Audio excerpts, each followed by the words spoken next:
baby. We're about to go. We're about to go! Are you ready? Are you ready? Ladies and gentlemen, baby. Are you ready for a serious weekend dose of guitar athleticism? Oh, baby. We're about to start. Ladies and gentlemen, buckle up. Yeah. Bring it on. Oh.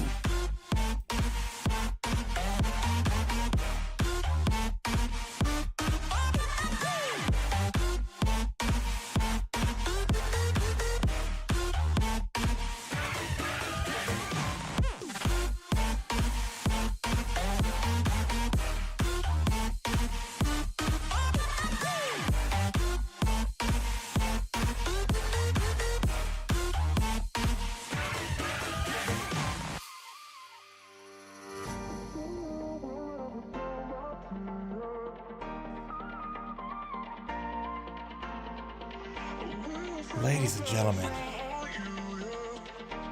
are we ready to get corrupted by electric guitar? Are we ready?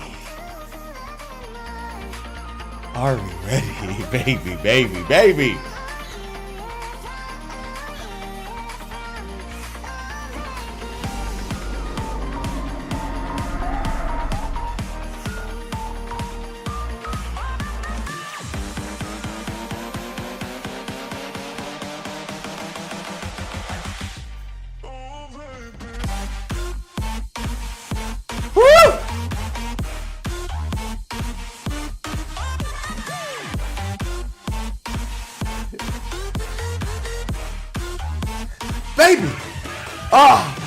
Boy, I'm feeling good today. Ladies, gentlemen! Look at me.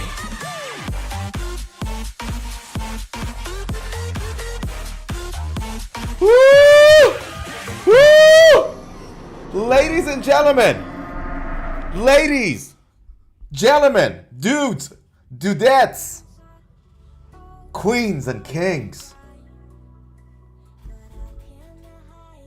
Good afternoon, good evening, good morning, depending on where you're from in this rather chaotic world. Hope everyone's well. How are we doing? How are we doing, goddammit? I hope you had a great weekend so far, man. And today, we are gonna be talking about a lot of crazy things, not gonna lie. This week's guitar news has been crazy.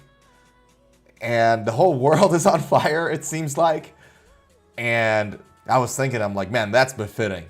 This week of guitar news is befitting the current chaos in the world. But man, I mean, I don't know, man. The world is on fire.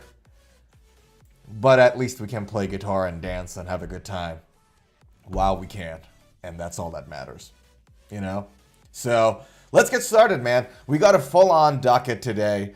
And I just want to send my heart out to all guitar players out there that are in any part of the world that is in war and on fire and things are not going well with them. Because here's what I understand. What I understand is that as people who love to play guitar, you know, sometimes we just want to be left alone. Like, we just want to be left alone and play our guitar and have a good time. That's all we want. You know, a guitar, an amp, a PC maybe, and to be left alone. And sometimes even that is too much to ask. And that's unfortunate. So my heart goes out to every guitar player out there that just want to be left alone with their guitar, and for some reason, the world doesn't let them have that. For some reason, it doesn't work. And my heart is with you, my thoughts are with you, my prayers with you guys. And with that said, let's get the docket and the items on the docket started. How does that sound? So, Let me play something a little bit more mellow. Chat, tell me, is the sound okay? Is the background music too loud? Because last week's, the background music was a little too loud. Is this too loud right now? Can somebody confirm in the chat?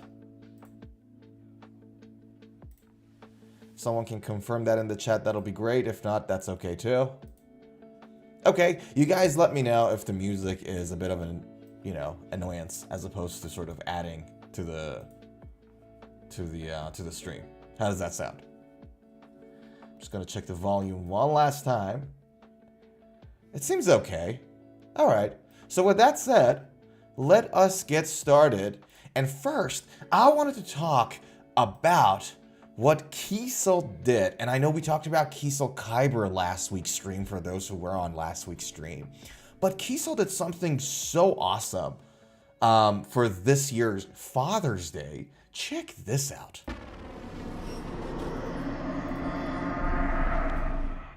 So Kiesel did this Father's Day deal special thing, whatever you want to call it. And the reason it's special, the reason it's unique and I want to talk about it, is because it's a custom shop quality assembly kit. How good is that? Right? So basically you get a custom shop Kiesel model, but you get to assemble it. Because usually here's the thing, right? When you get these kind of assembly kits, they're not of the highest quality. They're just not.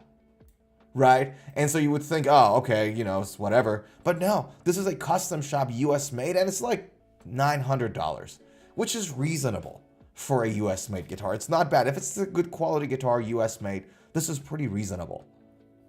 And understand, like, the experience of building your own guitar is different to just buying it. Right? So I think that it's pretty good value, actually. So this is what we got for this, right? It ships between 3 to 6 weeks, right? And even better than that, you get to customize your kit. Isn't that crazy? I've never seen a do-your-own guitar kit that you can actually customize. Now, these are some of the options you've got in your customization, right? So you get obviously Kiesel pickups, 2 or 3 different models, hipshot bridge, Kiesel nuts, and nickel frets. You get a current-dried quarter sawn neck, dual carbon fiber rods, 2-way truss rod system, lumen lay side dots. It has lumen lay. Right. Look at that. All holes are pre-drilled in it, ready for sanding and shaping, so you can sand it, you can stain it, and video tutorials included in that. This is probably the best do-your-own guitar kit I've ever seen, ever, without exaggeration. I can't think of a do-your-own kit that is better than this. Zuhair, how are ya? Good to see you, pal. Hope you're well. Can't stay long. What are you looking at? All right, so this is Kiesel's Father's Day special, right? So Kiesel's doing this do-your-own guitar kit for Father's Day for $900, which ships in 3 to 6 weeks. But the cool part about it is that number one, you get to customize certain things. So you get to choose your pickups and how your necks and inlays are going to look like, etc., etc. And it's a US made kit, right? And you get like lumen lay with the neck and all that crazy stuff. That's what I'm talking about. And I've never seen a US made do your own guitar kit that you get to customize and has this kind of specs, which is crazy. And all of that, so you get a Kiesel nut system, Kiesel bridges, hip shot bridge system, nickel frets, and all of that, with holes pre-drilled and everything else, comes with video tutorials and so on and so forth. Yeah, Squire says, awesome, wish the price was just a little lower. You're right. But for a US-made Kiesel guitar, headless, it's not that bad. Right, and you get to customize it too, right? And I'll show you. So you get a 22 fret config and you get a 24 fret config, right? And both the same price, but you get to actually customize it, right? So if you, for example, go to start customizing, right? So you get to choose. And by the way, if you recall last week, I think last week or the week before stream, I was talking about how impressed I was with how Kiesel allows you to customize your guitar online. It's like the best system they've got, like hands down. So here, you don't have much, options there. But when you go to body wood, you get either the alder or the swamp ash, and $50 more, you get the swamp ash or alder. And then neck wood, maple, roasted maple, number of frets, 22, 24. Neck profile, do you want it thinner or thicker? Fretboard, ebony, rosewood, royal ebony. So you get to actually customize it. Fretboard radius, importantly. So 12, 10, 14, I would go for 14. Inlay shapes, offset dots, which is probably what I like. Side dots only. That's actually pretty cool too. Staggered. Do you know what I mean? Really, really cool option. Inlay shapes. So you get to customize all of this. Inlay material. You get to do all of that stuff. And obviously there's some upsell thing that they do there as well. But like, bridge, for example, hip shot fixed bridge. You get to have a tremolo one. I don't like tremolo bridges with my headless guitars. So you customize everything. Knobs. Imagine having abalone knobs on this. So you get to customize your own, do your own at home guitar kit. And there's tutorials on how to sand it more if you want, and how to dye it or stain it. It's awesome. It just is. I've never seen a do your own kit that you get to customize and it's from the United States.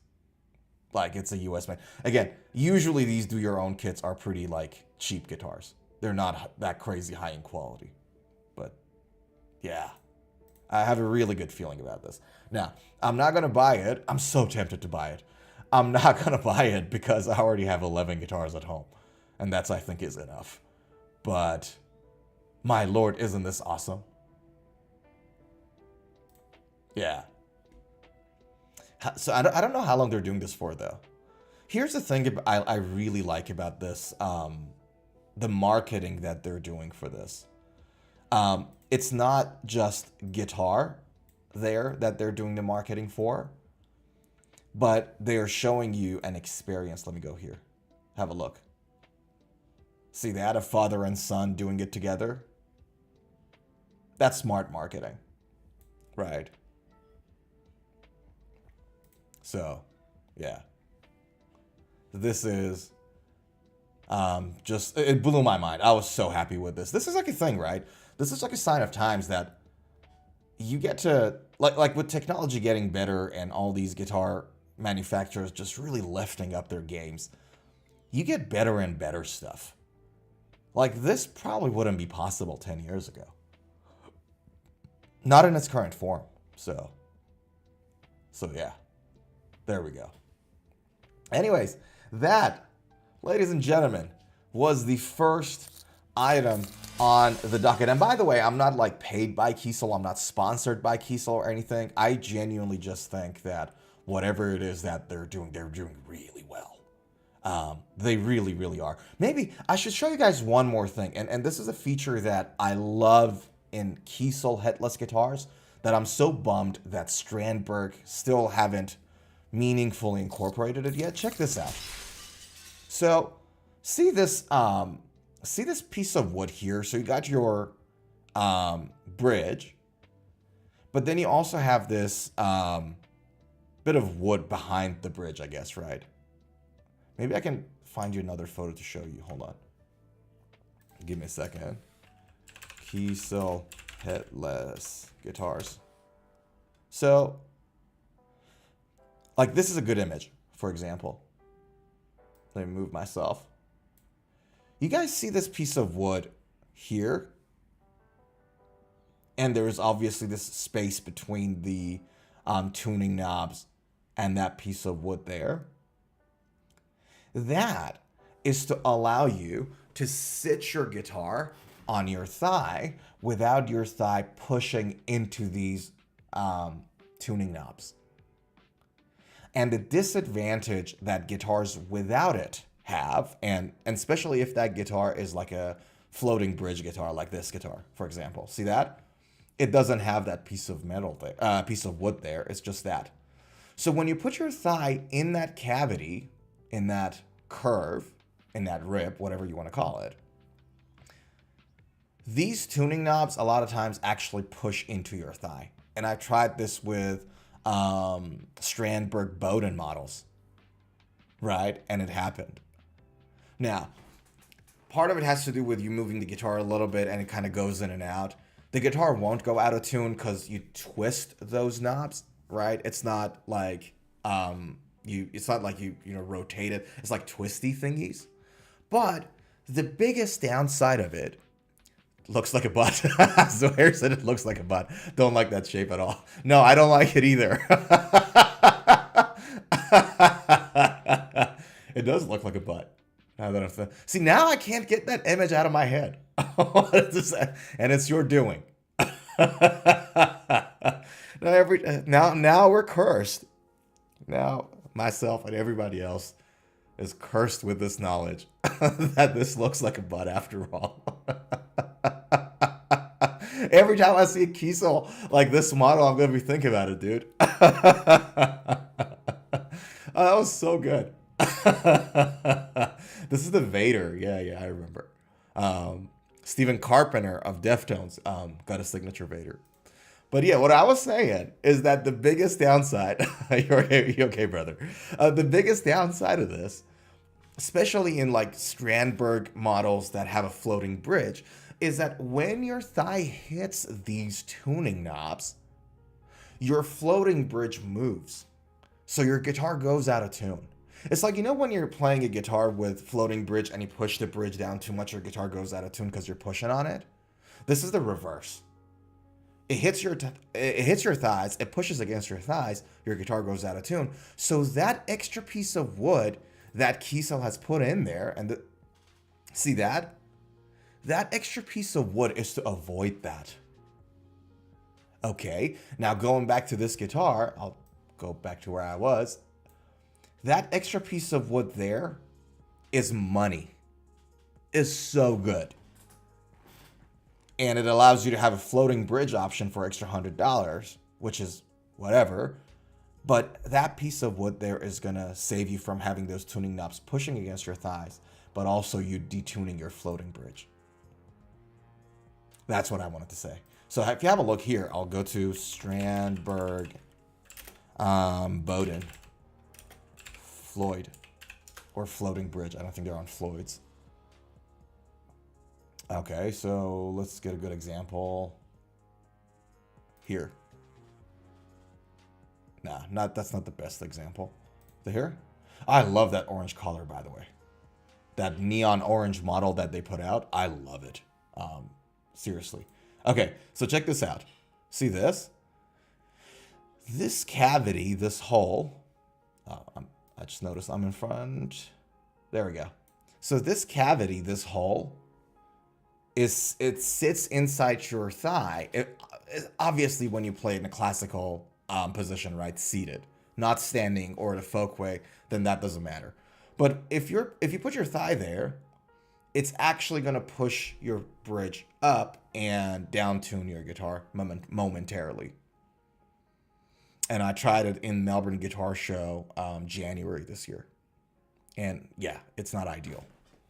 So that's what I wanted to say. Let me go back where I was. But I think it's safe to say that Zohair mentioned Zohair really said the quote of the day. That Kiesel Vader looks like a butt. Reverse heart. Let's call it. Yeah, so there we go. Chad, how are we doing? Before we jump to the next item on the dock, how are we doing, folks? Everyone alive? It's a nice, cozy weekend for me. I don't know for you guys. It's a nice, cozy weekend, which is good. Okie dokie. Let's go to the next item on the docket. That is a whole bunch of guitar YouTubers calling it quits, and a couple of known musicians actually call it quits, but it's like a hiatus for some, but a complete quit for others. And I'm not sure if you guys follow this. So there's this guy called Jared Dines, and there's this guy called Nick Nocturnal, and there's another guy called Charles Berthoud. And all of these guys are really big guitar content creators. They've been doing it for like 12 years, 15 years, 10 years, you know? So Nick Nocturnal, who is like was very active in the metal niche and streamed on Twitch a lot, he called it quits. A bunch of other online creators called it quits. And so then that sort of became a subject matter for a lot of online content creators to talk about, well, why is everybody calling it quits? Right? And I wanted to quickly touch on that. And there's not much really to be said about this, but I thought to bring it up for everyone's benefit, because I thought there's something to be learned from this. Right? The reason a lot of these people called it quits, obviously aside from all the changes that is happening in the music industry. So music is becoming cheaper and easier to produce, so there's more supply. The demand is not like everyone's still listening to music, so there's not crazy like change in demand. So music loses its value. It becomes harder and harder to make a living doing music. So you have to do other things. So if you're a musician, you have to do tutorials, or if you have to do, YouTube or Patreon and things of that nature.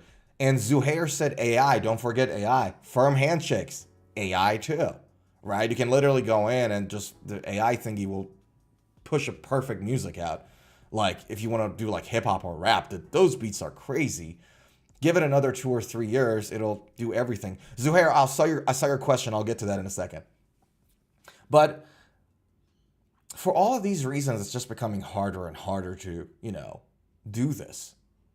And a lot of content creators, because of the algorithm, have no other choice but to produce content daily, 7 days a week for years on end, like Nick Nocturnal's been doing. Streaming every day, putting shorts every day, putting longs every day, right? And the thing is, and some people might ask, oh, okay, well, why does the algorithm force you to do it?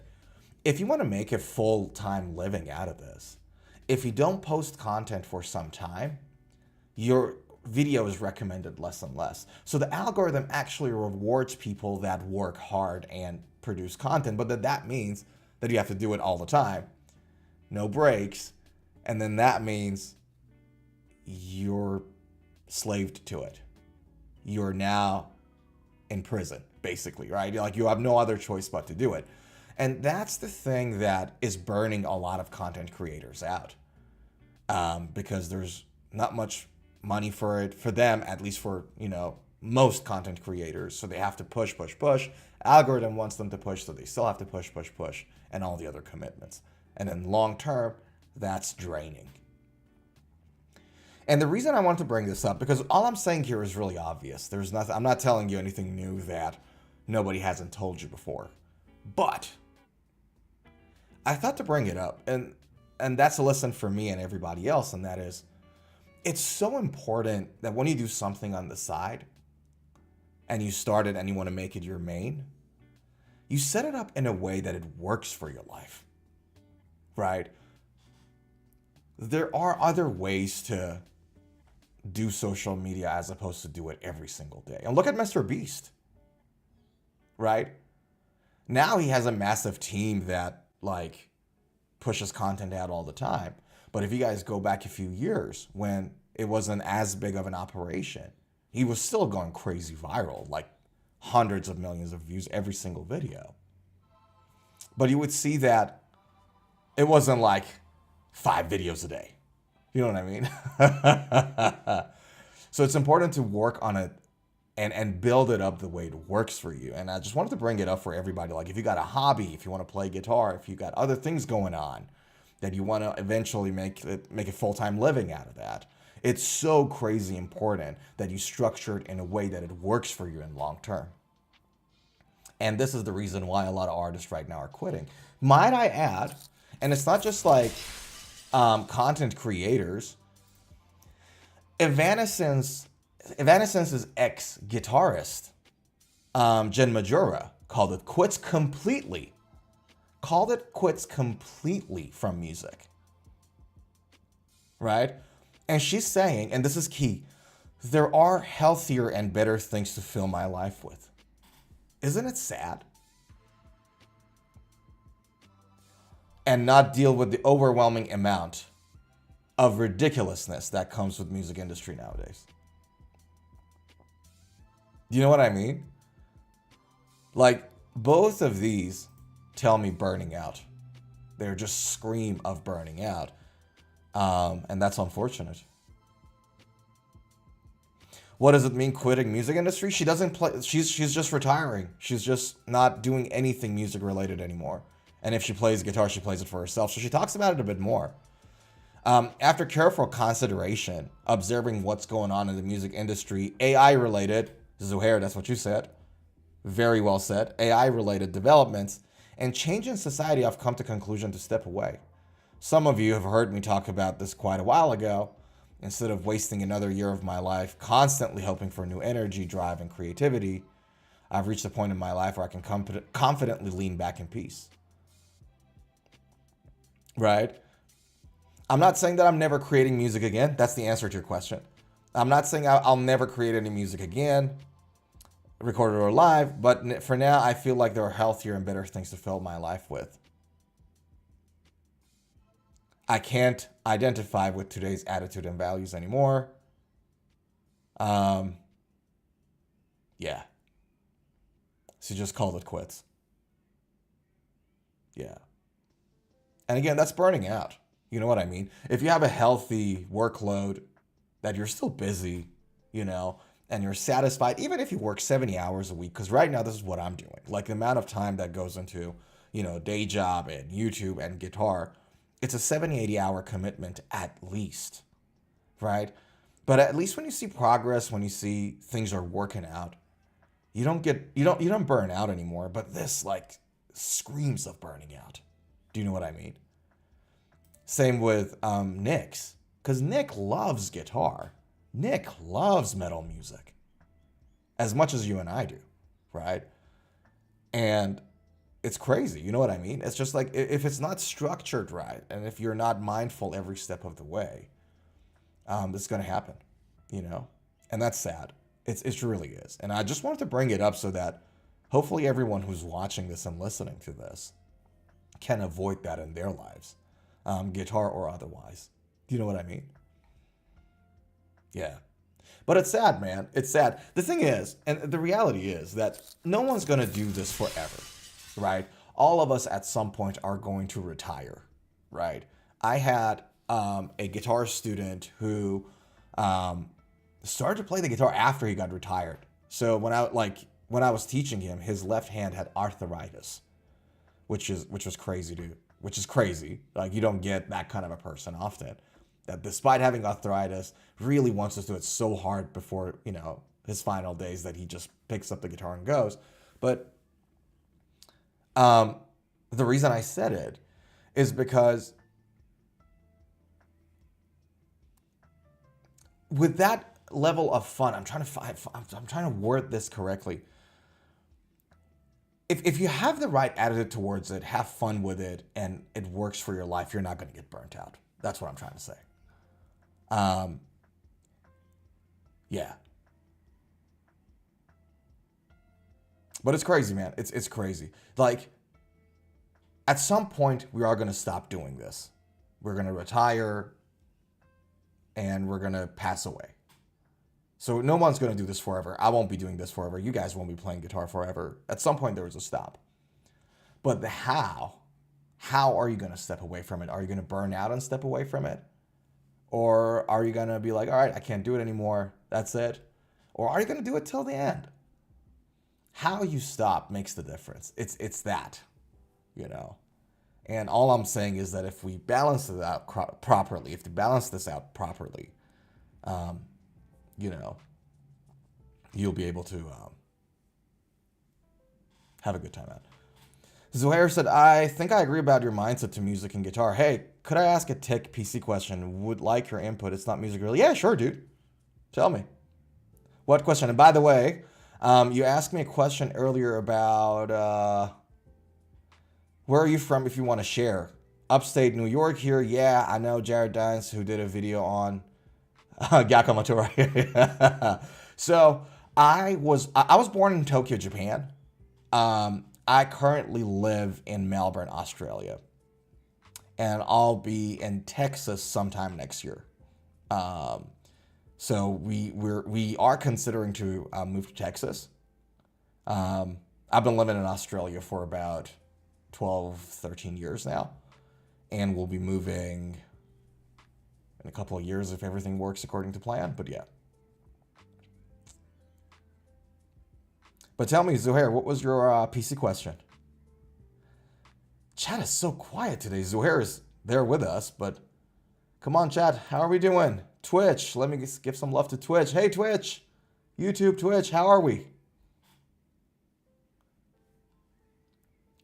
Shall we go to the next item on the docket? And Zuhair, you can ask me that question anytime, brother.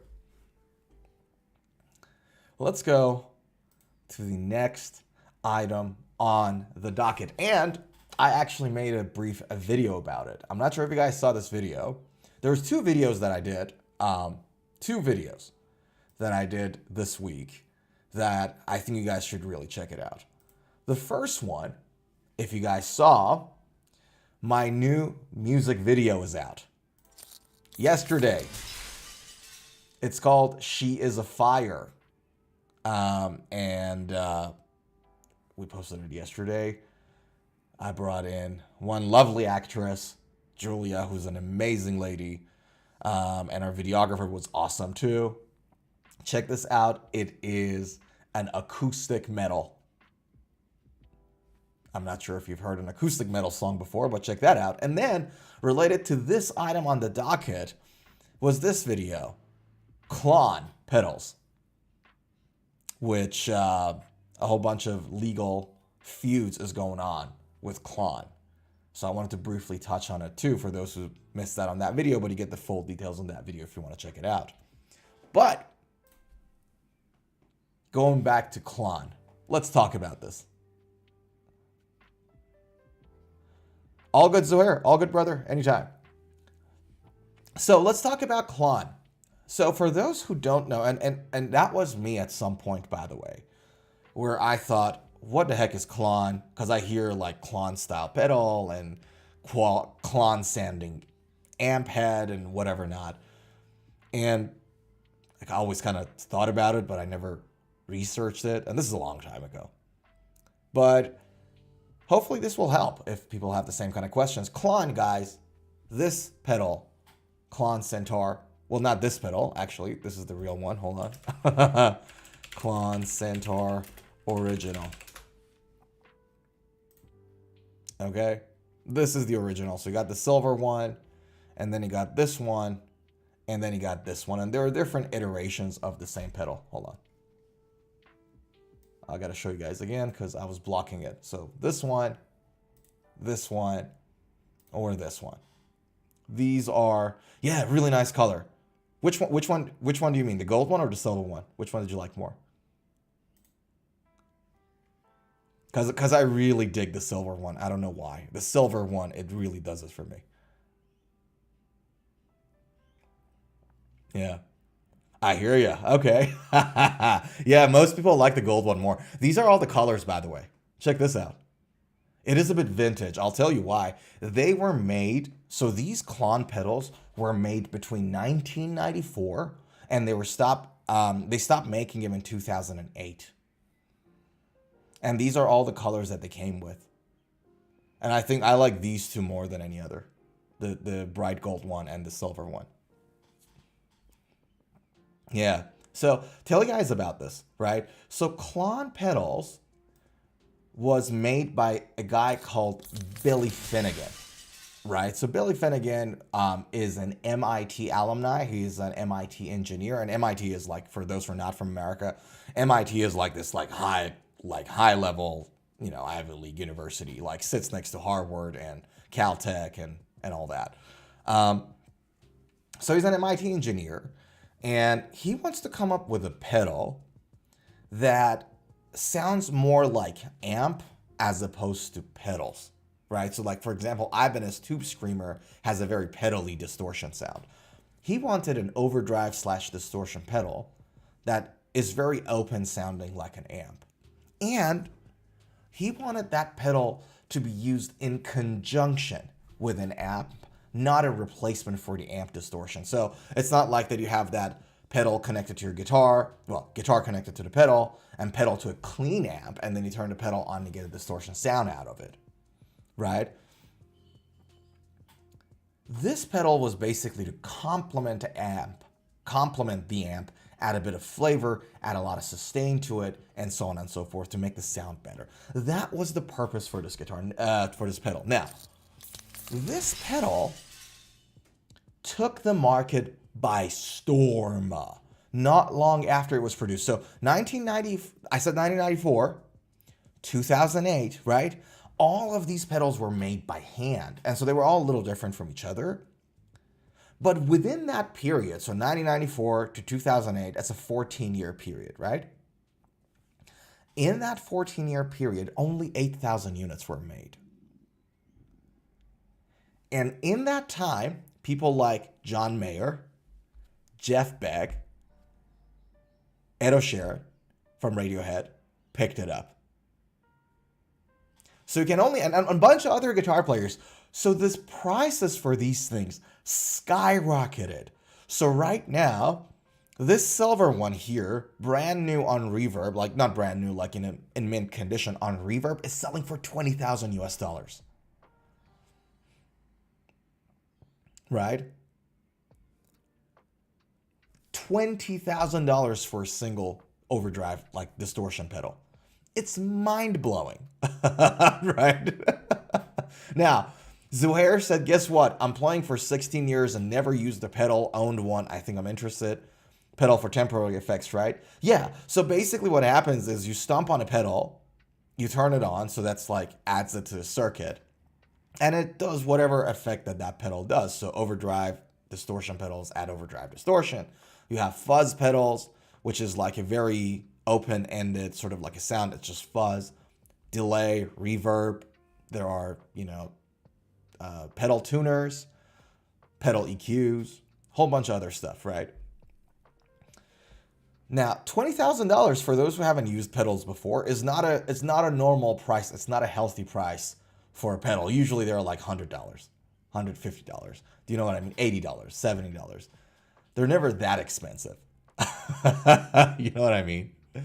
And so that's the thing. Only 8,000 were used, and they sound super good. And then likes of John Mayer picked it up, and everyone loves John Mayer. You can't play guitar and not respect John Mayer, right? The music is very popular too. And so the price of this thing goes to the moon, goes to Mars, right? So this is, and you can see that this photo here is like the flagship Klon centaur pedal look. Gold with this Greek centaur figure on it. Right? It's like, wow, make sure to make something and get some famous person to do it. Yeah. Anything. Did you guys see Sabrina Carpenter was selling like a company was selling Sabrina Carpenter's soap, but that soap was made out of her bath water? You guys saw that? Like Zuhair says, yeah, make sure you make something and get some famous person to use it. That thing that you made shouldn't even necessarily be of utility or anything good. Yeah, yuck. Yuck is the right answer. I'll show you. Like, I'm not lying to you guys. Hold on. Sabrina is like a very famous pop singer. She's really trending these days. Sabrina Carpenter soap.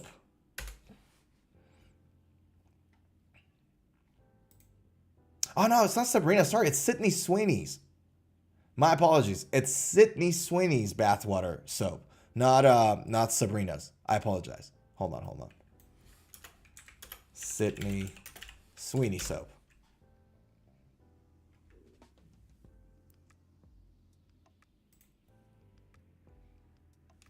Sweaty bathwater soap is trending again. Yeah. So basically, it's a soap that is made out of her bathwater. I'm just trying to find the label and logo of it for you guys to see. Hold on. Yeah, it's this. That's the commercial for it. She's sitting in a bath, and that's her thing.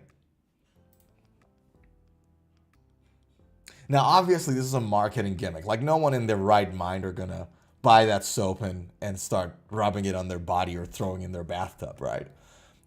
This particular brand did it so that everyone talks about that brand. It's a marketing gimmick, and it's a limited edition thing. But the point that you made, Zohair, earlier on was like, just get something and give it to a famous person to market it, and it'll work. And I'm like, yeah, even bathwater soap does, let alone guitars and pedals. So basically the idea is that this Klon pedal became really famous, right? It went on crazy. So what happened then was that a lot of other companies started to produce Klon-inspired and Klon-style pedals, right? And not only they did that, they started to call it clones at some point too. So this, I'm just typing something for you guys. So when you see something called clone with a K in the guitar pedal world, it means that that pedal is inspired by the original Klon Centaur, which is, this is how you spell it, Klon Centaur. Right? This is how you spell Klon Centaur. And so when somebody says clone with a K, it's basically referring to a pedal that is Klon inspired. And I got one here, actually. Let me show you guys.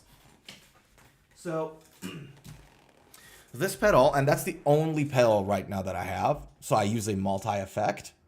I use a Zoom multi-effect for home and for any content I create. But I bought this overdrive / distortion pedal, which is a Klon style pedal. It's very Klon. It's supposed to sound like Klon in its neutral form without changing the knobs or putting it on bypass or changing the hot and cold knob. And I use it not because that I need distortion because I got the amp and multi-effect pedal, but I use it to tighten my low end and add a bit of oomph to my guitar sound because I like to hear like my picking action on the guitar a lot. So that's why I use it for, right? This is a clone. This is a Klon-inspired pedal. But as you guys can see, it has its own logo, Tumnus Deluxe. It looks completely different to what you guys saw just now with the Klon pedal. There are hundreds of different Klon-inspired pedals with different shapes and colors, is what I'm trying to say, right? You couldn't add this pedal overdrive like using software? You can.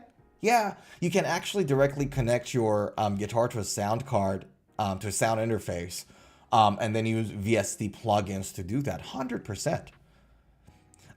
When I want to record, that's what I do. So I use these when I only play at home and practice.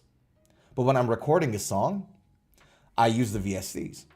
And the reason I do it is because, number one, it's very easy to just have everything within your DAW and your software to just tweak and adjust. But also, you get less noise. Sweetwater has it. Sweetwater has it. Any store should have it. Like, these are pretty common. Yeah. So what I was saying is that hundreds of different people like started to do, guitar pedals. And I'll show you guys, like, for example, this is a great photo. Check this out. All of these pedals here are just like literally Klon inspired pedals. And the only reason I brought it up is for you guys to just see, like, they all look different shapes and sizes. This is Klon Centaur. And you guys can see, you can clearly identify that these other pedals are not this. Despite the fact that the circuit is almost trying to be identical, is almost identical. Features are a lot very similar, but you can differentiate it. If you go to a store, you can differentiate it, right? It's very clear that this is not that, or my pedal Tumnus is not that. Okay, now, I told you all of this story to tell you about probably one of the biggest lawsuits in guitar pedal history. Klon Pedals sued a company called Behringer. I'm not sure if you guys know Behringer. So Behringer is this company that they do like a lot of like audio related, like speakers and pedals and all that. Mixers, Behringer pedals. Right, and they do a whole bunch of pedals too, EQs, yada yada. Right, so that's their website. Right, they do a whole bunch of stuff. And then, lo and behold, they have a Centaur overdrive that it looks exactly like the Klon Centaur that I showed you guys earlier.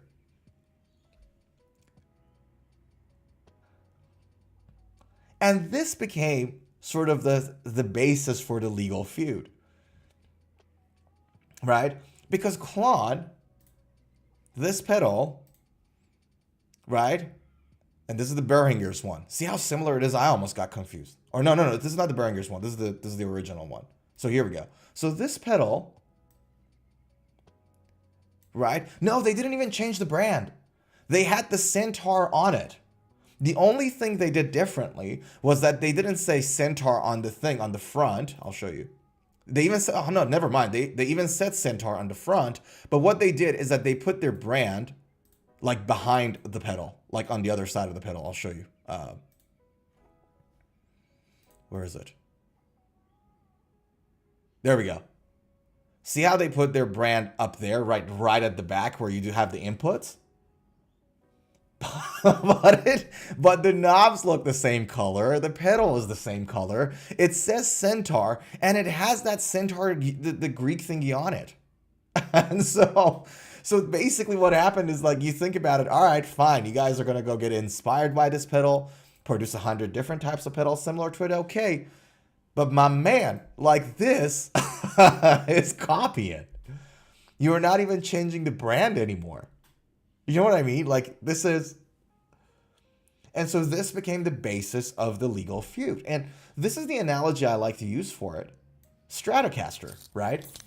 So Fender Strat is like this flagship, iconic shape where everybody produces, like, there's so many people produce Strats, right? So you have, like, Strat-shaped guitars. PRS does it. Jackson does it. Ibanez does it. Washburn does it, BC Rich does it, everybody does it. These are like super Strat shaped guitars, but they're all inspired by Fender Strat shape, right? The reason all of these companies can produce Strat shape guitars legally is because the branding is different, the inlays are different, the neck is a little different, the headstock shape is different. There is something there to differentiate it. So when a customer, a buyer, goes to a store or goes online and they want to buy that thing, they're not deceived. They're not confusing whatever it is that they want to buy with another brand, right? It's not like that somebody would go in and wants to buy a PRS Silver Sky, which is their Strat model, and confuses it with a Fender Strat. That's why PRS can legally do it, right? However, this pedal looks kind of identical. And even now, I know this pedal, and even now I get confused trying to show you guys the photo. So if they did confuse it, so if Klon LLC, so that's Billy Finnegan. Let me show you guys Billy as well. Bill Finnegan Klon. This is Bill. Oops, I'm in the way again, aren't I? Here. This is Bill Finnegan. This is probably a better photo. So Bill Finnegan is suing Behringer with his company, Klon LLC. So to answer your question, Zuhair, if Klon can prove in court that the customers confuse his pedal with Behringer's, then Behringer has to, number one, stop producing those, and number two, compensate Bill Finnegan for the damages, Klon LLC for the damages, And how much that compensation is going to be is going to depend on how much Centaur they actually sold. Yeah, exactly right? So it's not like they got inspired by it, because there's hundreds of different pedals that were inspired by Klon and they're Klon-like, right? And you can do it. PRS, a whole bunch of other brands, they do exactly this Strat shape. They can do it because people can differentiate between the brands. Okay, so if the guitar people get confused, PRS, Silver Sky with the Fender Strat, whose fault is it? Who's liable? Nobody is liable for with the Strats anymore, right? So with the Strats, no one is liable, because that's not illegal. No one's suing, nothing else. But you know who did do a lot of suing on this? Gibson did, for the Les Paul shape, and they lost that lawsuit all the time. So as long as any company's producing Gibson Les Pauls, you know, have a different branding, have a different headstock and all that, they're good. Sia, how are you doing? Let's go to the look at me view for a second. Hold on. Sia, how you doing? What's happening, baby? How are you? Hope things are well. Hope things are well up north. How's things, Sia? You good? Yeah. Gibson sued other companies for their shape. Yeah, they did. They sure did. So Gibson actually, the latest Gibson saga was with Dean. Gibson sued Dean for their V-shaped guitars, for their Les Paul shaped guitars, and for their Explorer shaped guitars. Yeah. Miss you, Sia. How are you? How's life there? Good to see you here, dude. Doing great.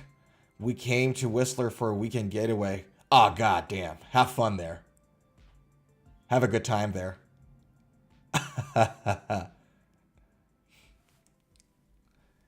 Some things just can't be patented. Shape, I don't think I can make something for the first time in the world and say no one else can make that shape. That feels wrong. You're right.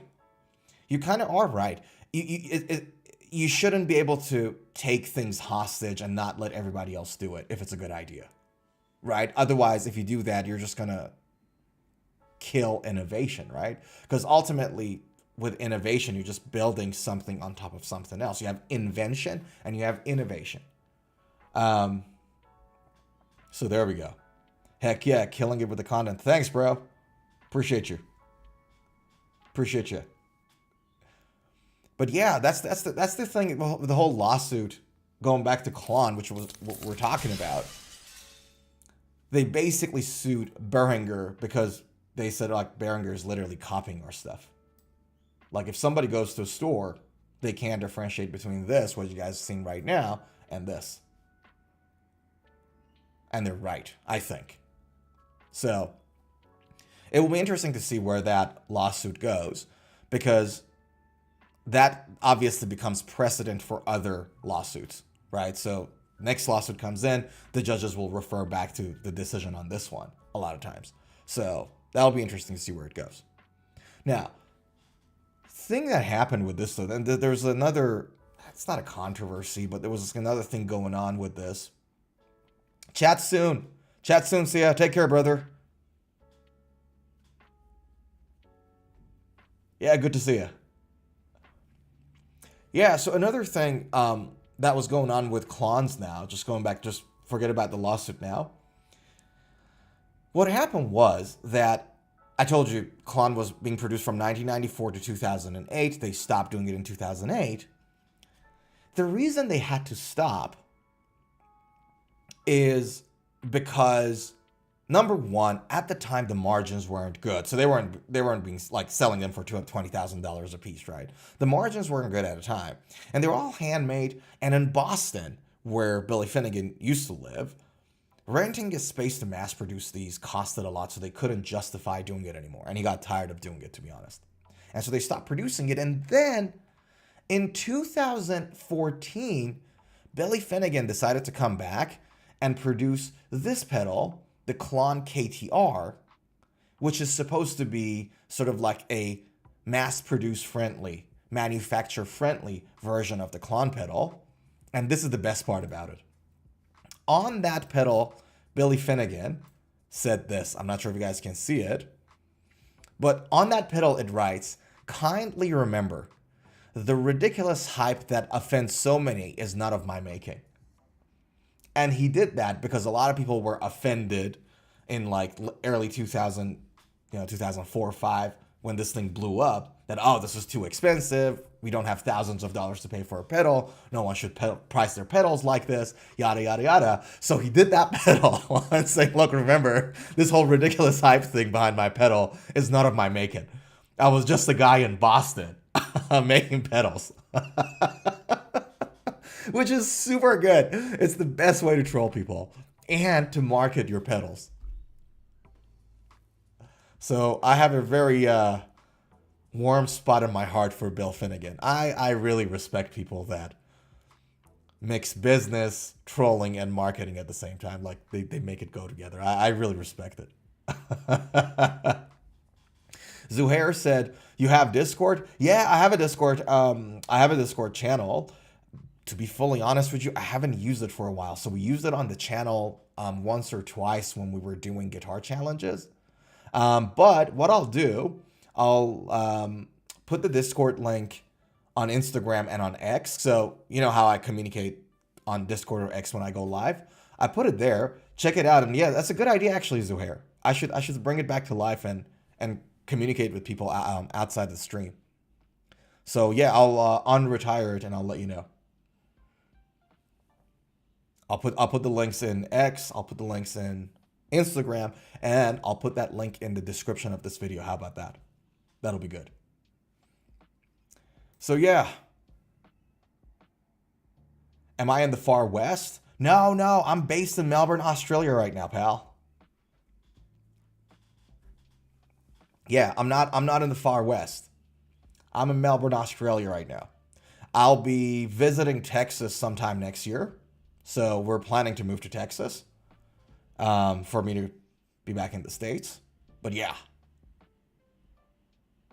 Right now, I'm in Melbourne, Australia. Land down south. Are there big spiders? Yeah. Yeah, dude. It's crazy.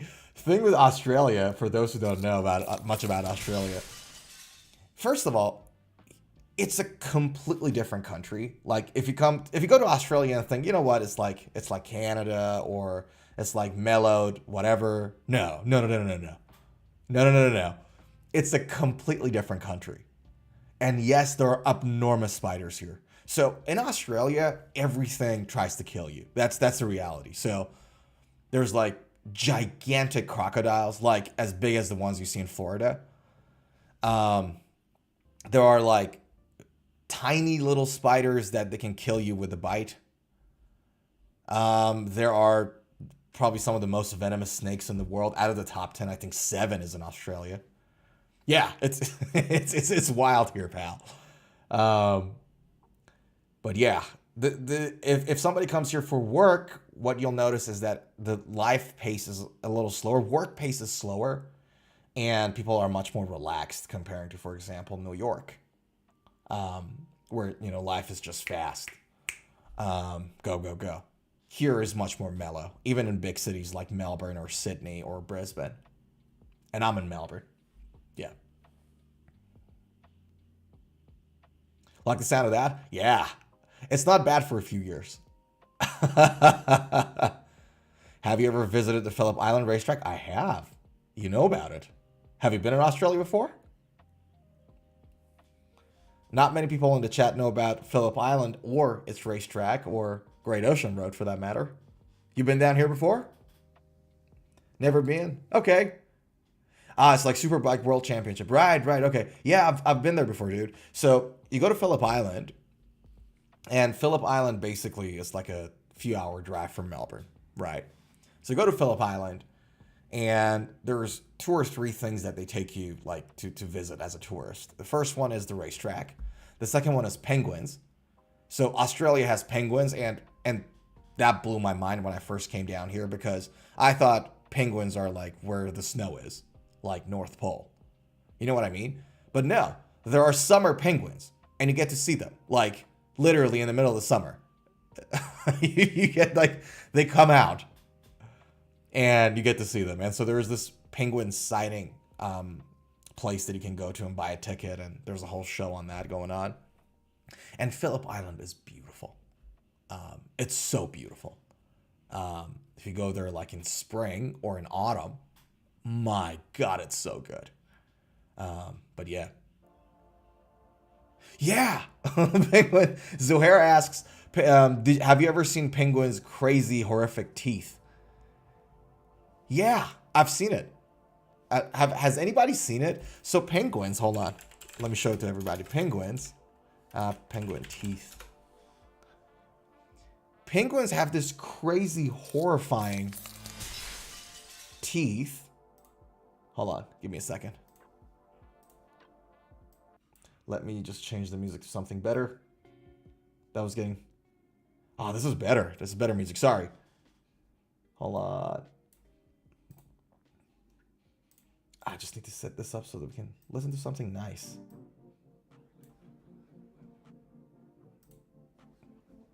Okay. So, this is penguin's teeth. These little cute creatures are monsters. For those who don't know. These freaking things got teeth like this. Can you believe that? And their tongue, whatever their anatomical shape of the tongue is, that has spikes too. Like, that's a bloodthirsty looking penguin. Christo says, good surfing at Phillip Island all year round. Hell yeah. Yeah.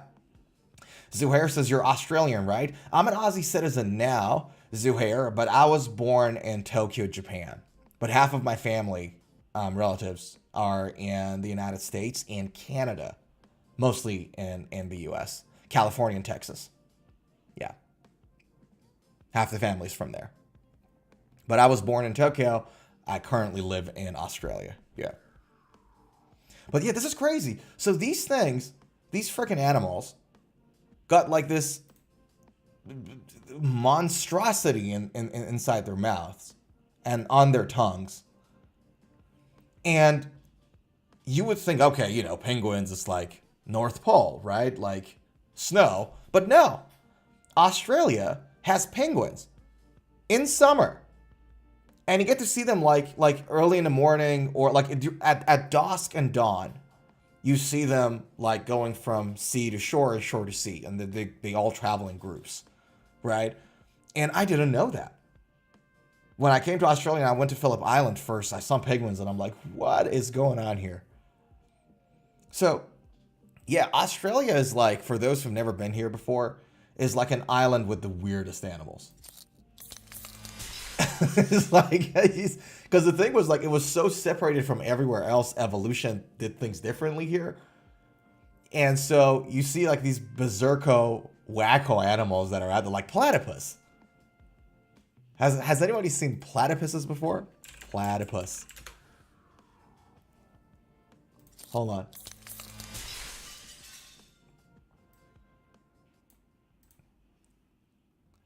This, am I sharing? Yeah, I'm sharing. Here we go. This is a platypus. Check this out. What is this thing? Like, why? You know what I mean? They got these. And it has like a bill of a duck and the body of a raccoon. And the female ones, by the way, have toxic glands under their claws. It's like, yeah, it's like a combo of something terrifying plus something funny and helpless. Yeah. What is this thing? Why does it exist? I know this is a guitar channel, but what is this? Like, why does this thing exist is what I'm wondering. And it's a real animal. And they have it in Australia. Dorotio, I'm currently at the Metallica Pantera concert in Houston, Texas. God damn it, dude. Send some photos. Take some videos. I can't, but he can't squeal like Dimebag. Ah, yeah, right. I've heard that before. Pantera just finished playing Metallica's next. Dude, have a great time. George, you told me that they're coming to town. Have a great time there, dude. Have a good time for us. Because Metallica and Pantera is awesome. Enjoy every minute of that night. Yeah. Thanks for coming out and hollering, by the way. Thanks for coming in. Just to say hello. I'm so happy you're there, man. I'm so happy people are still going out to these shows. For Metallica and Pantera. Rest in peace, Dimebag. And his brother. We're lucky to have these legends still alive and playing, man. We really are lucky. Can I say something? Oh my. Doroteo just said, Metallica. One of the items on the docket was actually about Metallica. Right? And this was like when James Hetfield was talking, he was doing an interview, and they asked him like, what would you do if you didn't play Metallica? And he'd be like, I'd probably still do Metallica or something similar. He joked that he'd be still looking for Lars. Isn't this respectable? That's the man with a passion. At this age, these guys are still playing arenas. Doroteo, brother, have a great time there. And by the way, I saw your video, one of the videos that you did. I think it was like a guitar challenge or whatever not. You play so good, dude. I was watching it and I'm like, yeah, this guy knows how to play. Firm handshakes too, brother. Good to see you. Have fun in that concert. Man, can't wait for them to come down south. Land down under. I know Doroteo's in south. He's in Texas. But yeah. Have a great time. So what I was saying was, we were talking about Australia for a second. It's the home for like the weirdest animals you've ever seen. They have like this thing called dingoes. I'm not sure you guys have seen dingoes. Dingo, Australia. That's a dingo, and that's like a mix of fox and dog, and it's wild. It's a wild animal. You can't tame it. So it's actually pretty dangerous. It's not like a thing that you get to tame it. And then they have Tasmanian devil. Not the tiger. The tiger is extinct. Tasmanian devil.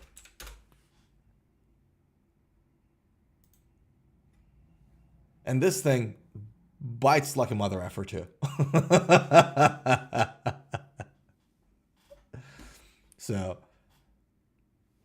So yeah, if you've never been to Australia before, you guys will see a lot of weird animals that you've never seen in your life before, which I did, and it's crazy. All right, let me just bring some music in. Guys, is the sound of music okay, or is it too loud, the background music? Give me some feedback here, chat.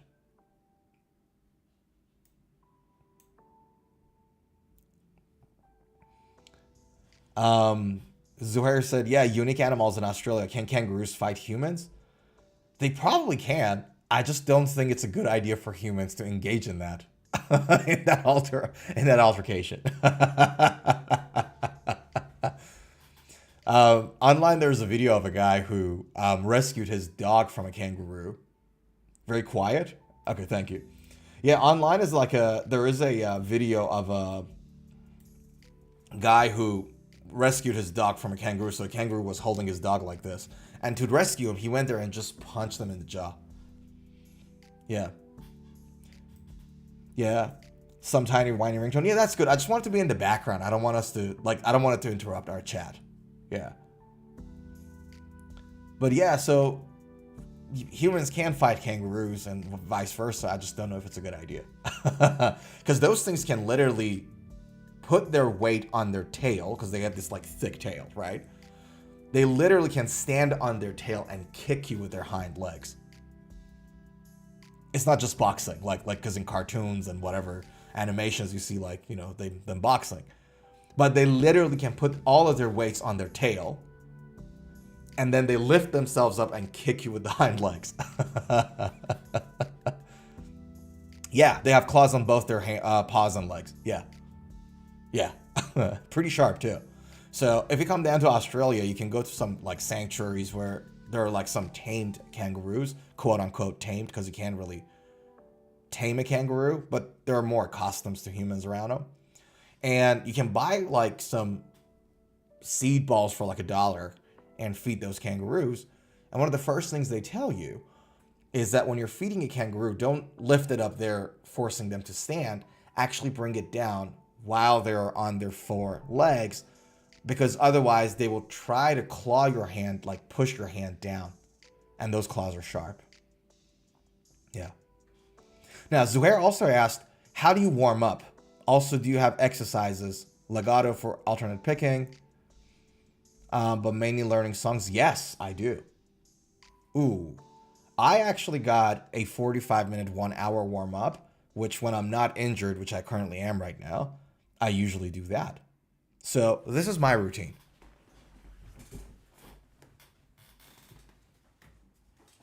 So check this out.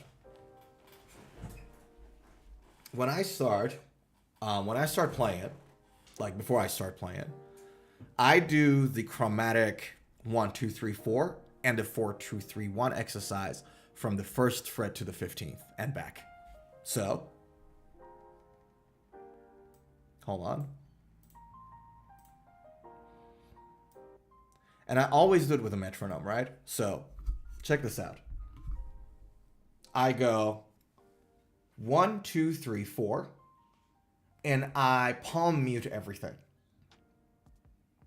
Right? So 1, 2, 3, 4, from 1 to 15th back to 1. Then 4, 3, 2, 1, all palm muted from 1st to 15th back to 1. Then I do my 7 modes. And again, I used to do it when I wasn't injured. I got a bit of injury in my left arm right now that is being treated. I actually was in a nerve conductance study last week. Right? So I do 1 to 4, 4 to 1, and then I do the 7 modes. Guitar modes. Right? So you have usually people start with the major scale or the Ionian mode, which looks like this, right? 1 da da da da da da da. I start with the Aeolian mode or the minor scale. So I do the Aeolian first, all the way to 15th back to 1. And one thing you want to keep in mind is that as you go higher on the frets, you don't finger 1, 3, 4, for example. You finger 1, 2, 3 on the same fret. So I take the pinky out. Then I go back to 1. And then you do all 3. So Aeolian first, Locrian next, so on and so forth. All the way to Lydian and Mixolydian, and then back to Aeolian. And that's my warm-up. Usually takes me between 45 minutes to an hour. And I usually do it, depending on how my hand feels, it's usually slow. It's not a fast exercise. Sometimes it is fast because I just want to play a little faster. And I usually take like a 5-10 second break between them. That's my warm-up. Yeah. Is it a mode just changing one or more notes from a main key scale? Yeah, kinda. I'll explain. Let me put this back. So that's really all it is to my warm-up, by the way. So just the 1, 2, 3, 4, 4 to 1, and then the 7 modes. That's my warm-up. So it takes about an hour, 45 minutes to an hour to do it. And then a quick break, and then back to whatever I'm practicing. Now, before I talk to you about modes, on Twitch, somebody called It's Your Mother said, "Oi, dude." And I would say, "Oi, mom." How you doing, pal? Hope you're well.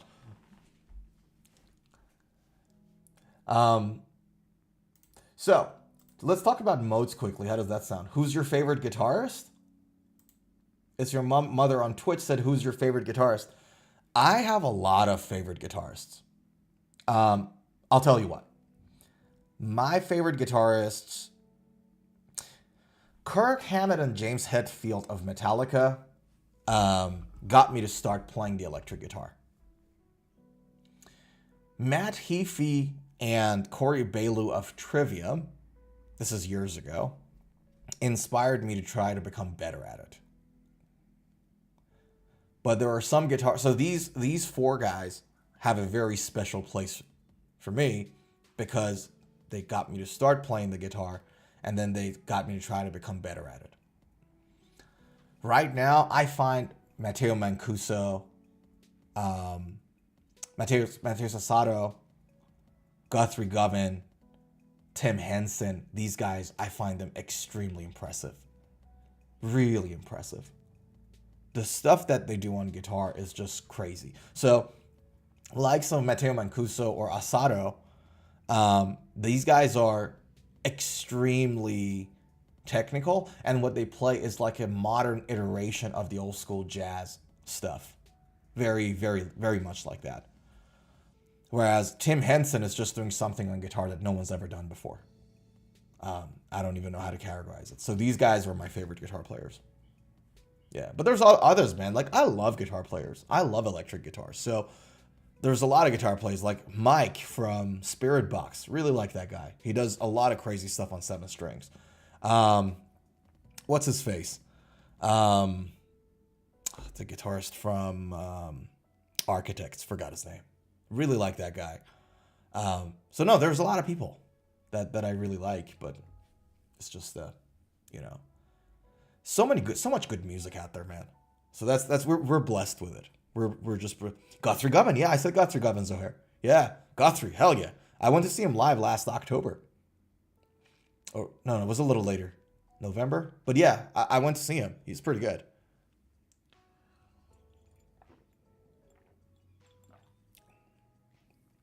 Yes. Yes. According to you, a week ago, could do a bagpipe sound. Hell yeah. Yeah. It's crazy. Yeah, he did the the bagpipe sound in Dune, for those who don't know. Yeah. It's Your Mama said, my favorite is Kida Modifer from Tricot. Who is it? I don't know Kida Modifer from Tricot. Is it you? Are you Kida Modifer from Tricot? And all right, let me have a look. Hold on.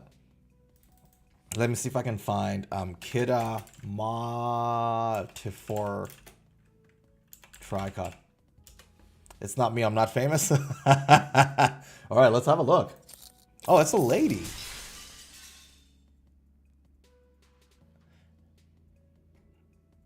Kida Modifer. Is she Japanese? She is Japanese, isn't she? Is that her? Is that her, Mama? Yes, sir. Yeah. Oh, there we go. Okay. Hold on. Let's see. Give me a second. Give me a second. Hold on. Let's, I want to hear her play. How come I've never heard of her before? Thanks for the recommendation. Motoko Modifer Kida. Okay. Modifer.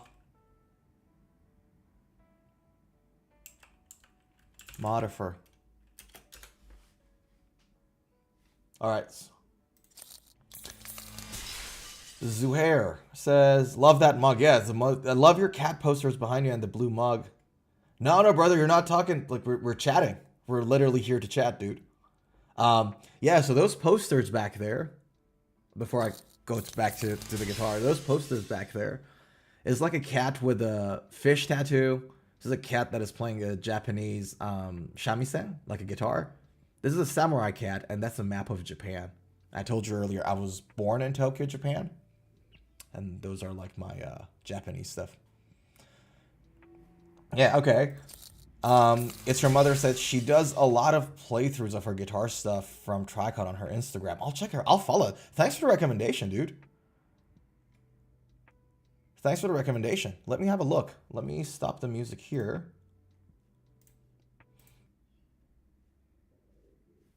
And let's see if we can go and check out.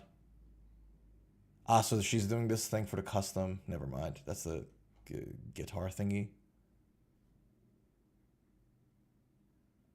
8 years ago. So they've been around for a while. Did I get that link in the chat? No, we don't do links in the chat, pal. So you let me know what is it that you want to see, and I'm more than happy to share. So it's not like that I'm stopping you guys from sharing what you want to see here. I'd love to play it like I'm doing it now, but no links, because some links can be pretty malicious, and I've had that before. So you let me know the search terms, the artist name, and the song name, and I'm more than happy to check it out. So it's not like stopping you guys from doing it. I'd love you to do it, actually, because we get to have a nice chat about it, which is all that matters, right? But instead of sending me a link, you can let me know what is it that you want to search for, and then we'll search it for here. Yeah, because I've had issues with links before.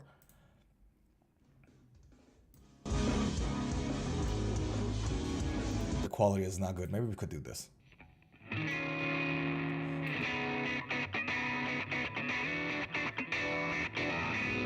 All right.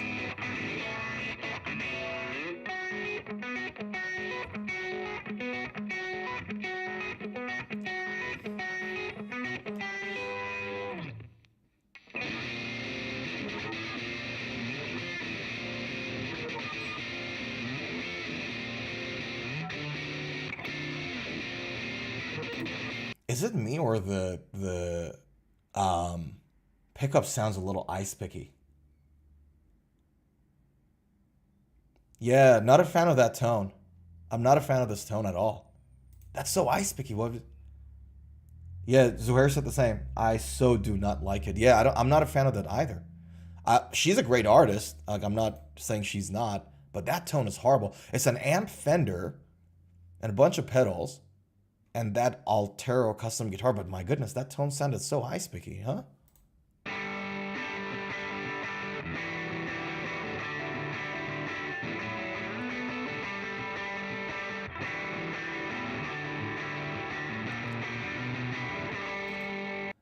Yeah, not a fan of that tone. Not a fan of that sound. She's great. Let's check out her Instagram. I love to see what she does. Hold on. Instagram.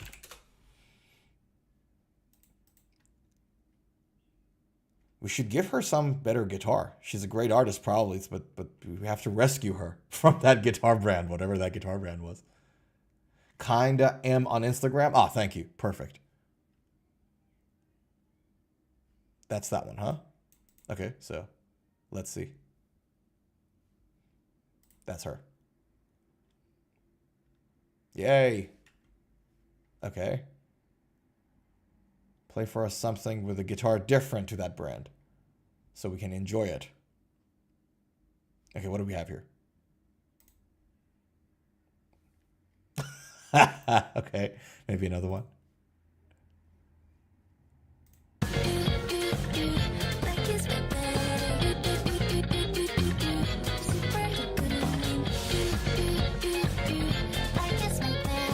Get back to the other one? Okay, this one? Hold on. Which one was the one that I was on? This one? This one.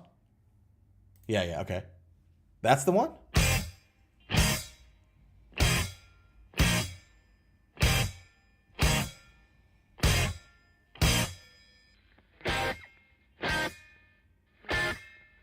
That's a better tone.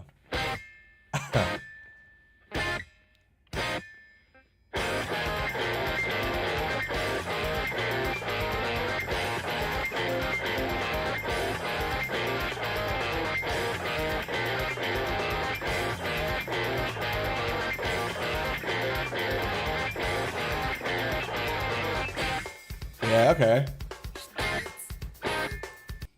That's not bad at all. I'll check it out. I'm actually going to follow her. Let's check it out. I've never heard of her band, but I'm going to. Zuhair says, yeah, who knew Master of Puppets could be that? Yeah, it sounded like Master of Puppets. Damn. Yeah, okay. So it's your mother. How do you know her? Are you from Japan? Why don't I listen to the whole thing? For two reasons. Number one, copyright strikes. So don't want the whole video to get impacted by that.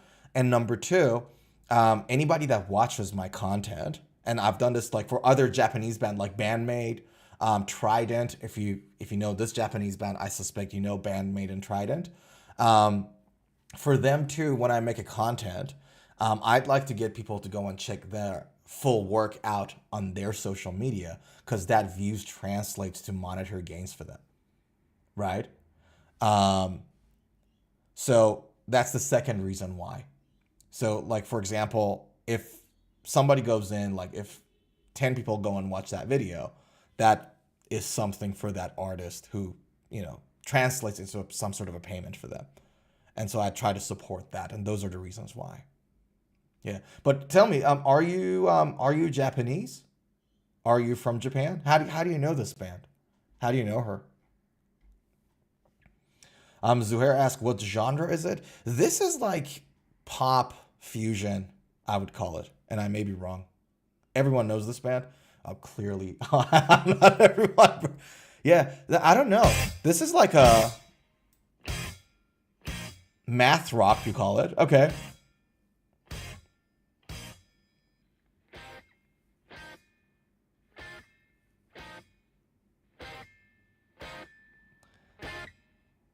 I don't call it. It is? Okay.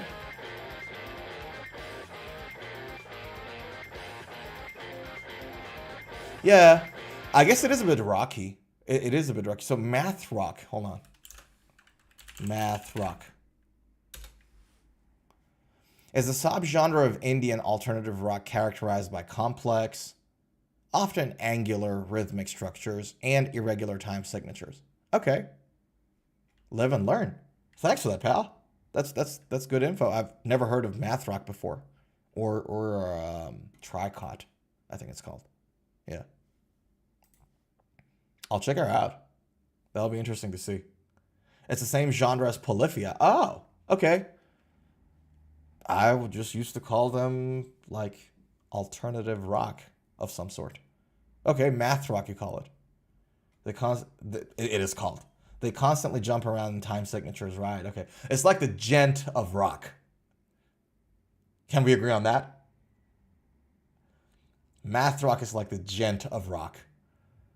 Complex, angular, rhythmic structures, irregular time signatures. Can we shake hands on that, chat? Math rock is the gent of rock. Yeah, okay, there we go. Zuhair, you got the answer. Yeah. Now we know.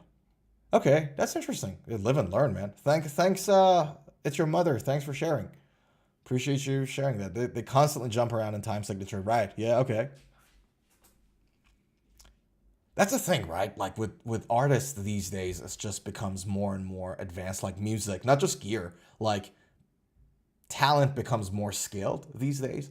Like the guitarists these days are not even comparable with guitars like 30 years ago in terms of technicality. Not good music, right? Because good music is a little different. You got good music in the old days and good music in the new days. But just technicality, my goodness, it's not even close. It's not even close. Yeah. All right. Hold on a second. Chat, how are we? Everybody else, where's the rest of these people on the chat? Twitch, hello. YouTube, howdy. How's everybody doing? Let's take a quick breather where I can just sip a shot of coffee here, okay? I need my energy here. Hold on.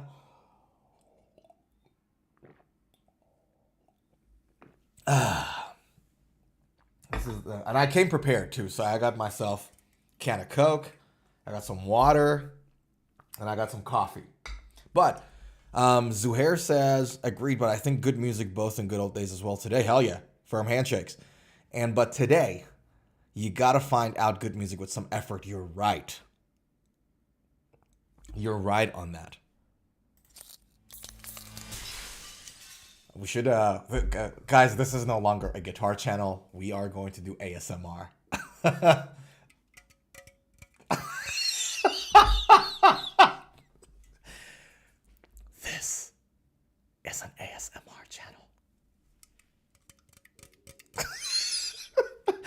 can't get enough of this. Hold on. Heck yeah. You're right. Zuhair says today you got to find out. You got to find. Love your voice is soothing. Oh, thank you. Actually, I'm gonna talk about this with my soothing voice. Let me go to my look at me view. Hold on.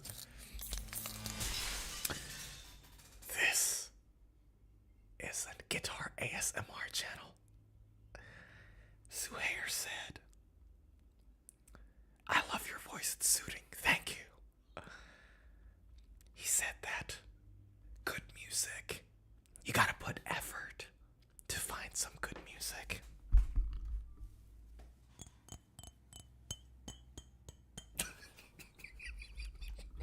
What am I doing with my life? But you're right. Because there's so many good music out there. And everyone can upload stuff from their bedroom in Spotify, via DistroKid, and on also Apple Music and everywhere else. A 5-year-old kid in his bedroom can now produce good music. And so now you have a lot of good music.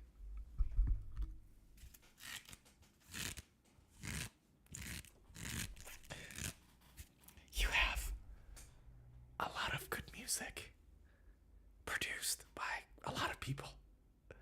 And so it's hard to find music. You have to look for it. I swear to God, that's the best ASMR you've ever seen. Let me just put it out there.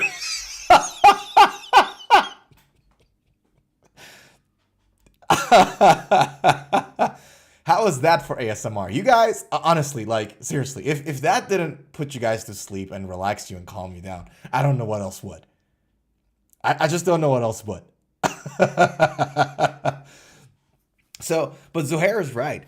These days you have to find. Can I say something? Oh God, that's such an interesting thing you just said, dude. I'm so.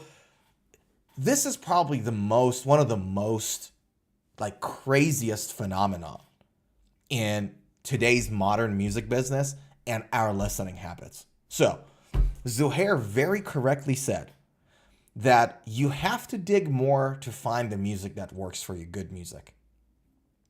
And he's completely right, because as I said in ASMR, there's much more music out there, and everything has its own niche and its own lane now. So you have to dig a little bit more to find it, as opposed to like some rock band being just played on every single radio channel in the 90s, right? You got the MTV, and everyone's on the same plane. Everyone's onboarded on that particular part of the culture, right? Now it's not the case. Now you have to do some digging. But that thing, that as a part of that phenomenon, I'm not sure if you guys have noticed this, but our music habit is no longer listening to more people, despite the fact that there's more music and more different artists out there, more different genres. Like math rock, for example, was never a genre 10 years ago. I haven't even ever heard about it. It's your mother just introduced us to math rock.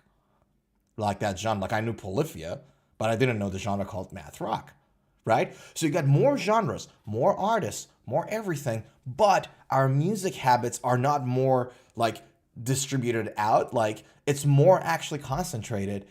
The listening habit is listening to the same people over and over again. And you can clearly see that in music business profit structures, like their incentives.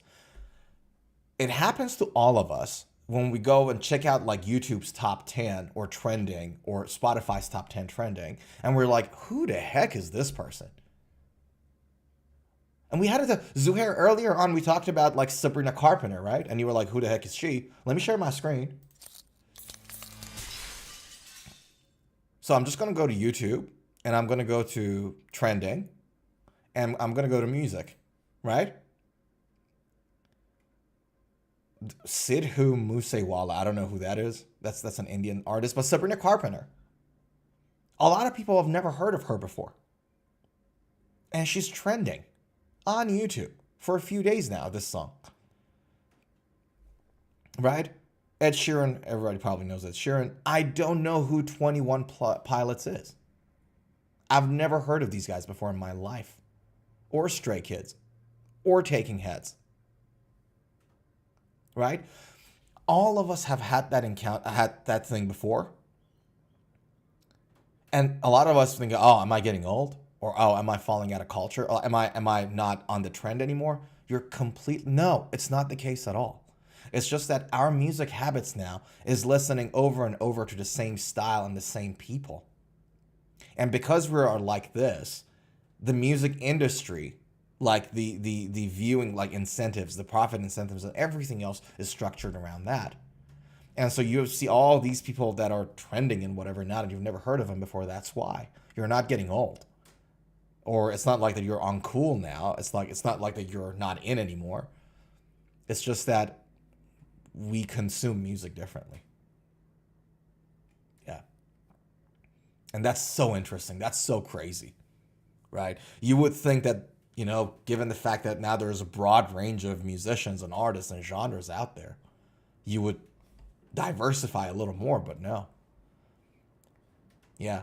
It's Your Mother said, math rock exists since the last 20 years, mate. Okay, well, I've never heard of that before. You know, kind of says the same point. Math rock is an amazing genre, I'm pretty sure. Like, I'm not saying it's bad or it doesn't exist or it's not old enough or whatever. But I'm just using it to say, look, we all listen to music in our own silos. And me not knowing what math rock is like the evidence of that. Yeah. Tricod was even putting stuff since 2010. Was already a few bands before that in Japan and in the USA and the UK too. Actually, I looked it up. Math rock comes from the 80s originally. My goodness. Okay. Yeah. I wasn't alive in the 80s. I wasn't even born, but yeah, I get it. Fair enough. That's fair enough. But would you guys agree? Would you agree that like that's our music habit is mostly like these days? Yeah. Which is crazy. Yeah. Who would have thought? In the era where everything is like diversified and, you know, there's more out there. You can just get the Spotify app, my goodness, and just tap and listen to anything that is out there, pretty much. And, yeah. And maybe this is a really good segue to the next item on the docket, by the way. Zohair says, listening to the same people over and over. Yep, never mind listening to James Hetfield. Me too. I actually went on, tell you what, dude. I don't know what Metallica songs are you listening to? Because if you're DYO, like you're listening to Metallica live in Texas right now. But I played Nothing Else Matters after a long time, for the first time in years, like a week or two ago, and it felt so good. Yeah. I don't know which Metallica song you're listening to these days now. But I played Nothing Else Matters, and I played Saint Anger from Death Magnetic. Their record's like a 2003 record. Yeah. Which I really like. So anyways, let's go to the next item on the docket. Let me play the background music again. I'm going to play the background music again. Something a little chillful. All right, you guys let me know if you can hear the background music and it's good enough. Like it's not too loud, it's not too low. Okay. Let's go to the next item on the docket. Talking about music habits and music business. Yet another European guitar retail chain went bankrupt.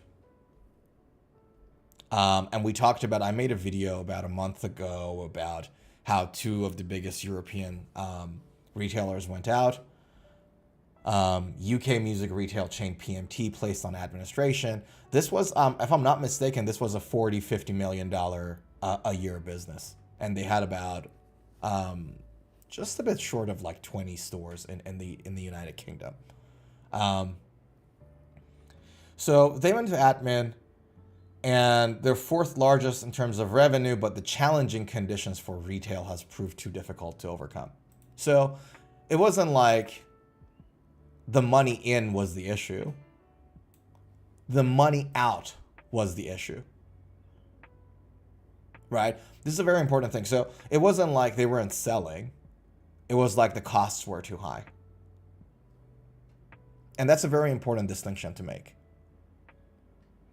PMT, one of the UK's largest musical instrument retail chains, have been placed into admin. 11 stores. Sorry, I said short of 20. That was incorrect. 11 stores across UK, one warehouse in Liverpool. They had one warehouse in Liverpool. Chicken and Koch, mate. Have been closed with immediate effect. 96 people have been redundant. 48 retained to assist. Yeah. I told you guys the $50 million. That was accurate. 43 million pounds a year. Yeah. While we're pleased to have concluded a sale of stock and other assets to Gear for Music, our immediate priority is to provide support to those employees. It's been a tough few years for specialist music equipment retailers who've battled headwind. I told you it's a cost thing, didn't I? Rising costs, dwindling margins, rising cost of living, affecting consumer behavior. Yeah. This is what's going to happen, right? So basically, like, all of these stores are going out and out and out. And then what's going to happen is that you're going to have only like 2 or 3 giants that are left. And that's not a good thing for consumers. Like, if, for example, in America, if you only have Sweetwater and Guitar Center and all the mom and pops brick and mortar stores are out of business, that's not a good thing for us. Because there's no that's a duopoly. You don't want that, right? Or you don't want it to get closer and closer to duopoly. Competition between these businesses is good for quality control, for consumer satisfaction, for everything. But this is like a post-COVID thing, right? Cost of living pressures and people have less and less money, and transport, logistic costs, warehousing costs, everything is higher now. Inflation, so you have to pay the staff higher, and same story everywhere, is what I'm trying to say. And you know, all this news about these stores going out of business and somebody buying them. So Gear for Music bought these guys. Yeah, it's not good. It's not the greatest of all news when it comes to guitar markets. But yeah, and this is the thing, right? One thing you notice is that in parallel to this, the secondhand gear market is exploding right now. Like, so many gear out there on the secondhand. Like, I was looking at this Blackstar HT5 amplifier for $200.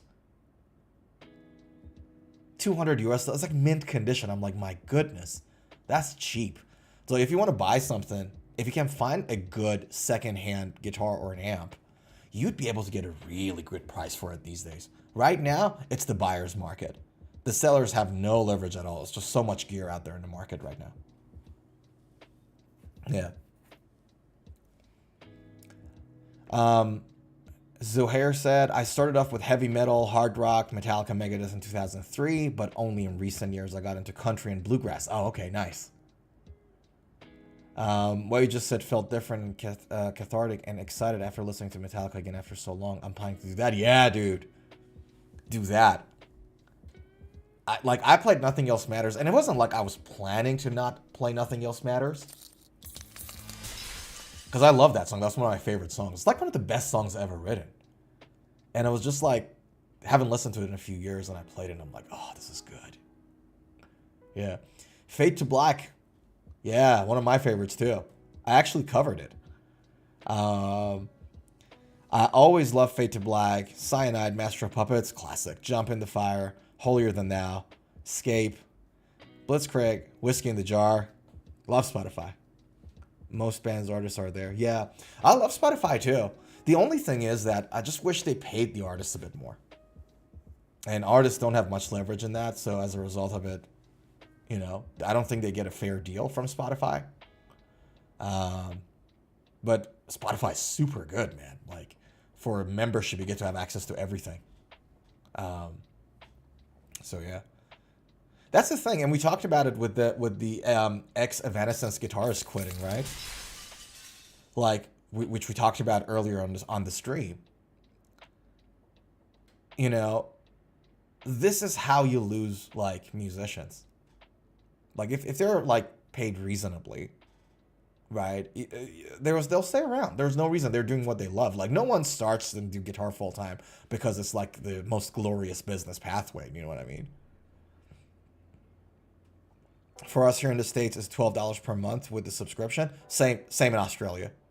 Convert that to Aussie dollars, it's exactly the same in Australia. I think Australia is probably about $1 US dollar cheaper. Yeah, with the subscription. Yeah, exactly the same for us, which is not too bad at all. No, man, like it's like 2 coffee cups, like 3 coffee cups a month. Large coffees. Right? But the point is, like, it's amazing for the consumer. It's just that in long term, you want to make sure that the artists are around so that you get more and more good music, you know? But then again, it goes in contrast with what I said earlier about so many people producing music so easily now, right? There's so much supply. The demand is the same. We all still listen to music the same way. And so with the increased supply, the value of music comes down. So that's probably an impact of that. Right. But yeah, that's another sad news in the guitar world. Which is, you know, it's not that bad. Like, let's not be too doom and gloomy in here. This is supposed to be an athletic stream. We don't deal with negativity here, folks. We do ASMR. We do guitar talk. We trash on classical guitar players a little. We don't do doom and gloomy here. So that's it. I'm just going to leave that news as is. And we are going to go and talk about a better topic. Which is, by the way, Fender. You guys saw this week? Let's go to the next item on the docket. I really want to talk about this. You guys saw this week? So Fender's Classic Vibe Squires got 10 new models. Right? Now, let that sink in for a second. Squire did this classic vibe guitars. Ooh, my goodness. Why am I even doing this? Hold on. Check this out. Hold on.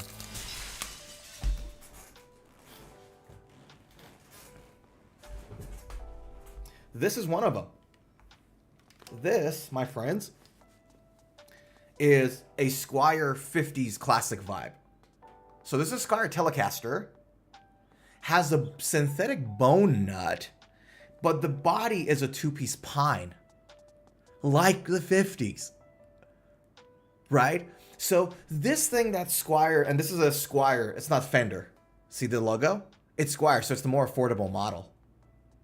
And I bought this mint secondhand. The guy played it like 10 times. It was a birthday gift he didn't want. I bought this mint condition, secondhand, locally, for $190 US, which is mind-blowing, right? This thing that they did with classic vibe Squires, because Squire is supposed to be like the more affordable version of Fender, right? And they had the all modern necks, the modern body, you know, ash bodies and things of that nature. But that whole classic vibe line thing worked so well for Fender. People loved it because it was affordable and it was old school. Because when you talk about old school guitars like Fenders and Gibson and all that, they usually are higher in price, right? If they're healthy. Fender's Classic Vibe Squire gets 10 new models. So these guys are actually expanding that, which means it works really well for them, which is great. Check this out. So now, the one that I've got here, Zohair says, a nice guitar. Thanks, dude. Yeah, it's a great guitar. It sounds amazing, by the way. I've got a short on my YouTube channel, one of the shorts that I did, one of the recent shorts that I played, and it sounds super good. This is a 50s classic vibe. Fender's 10 new models got the 50s and the 70s. Let me put this guitar back.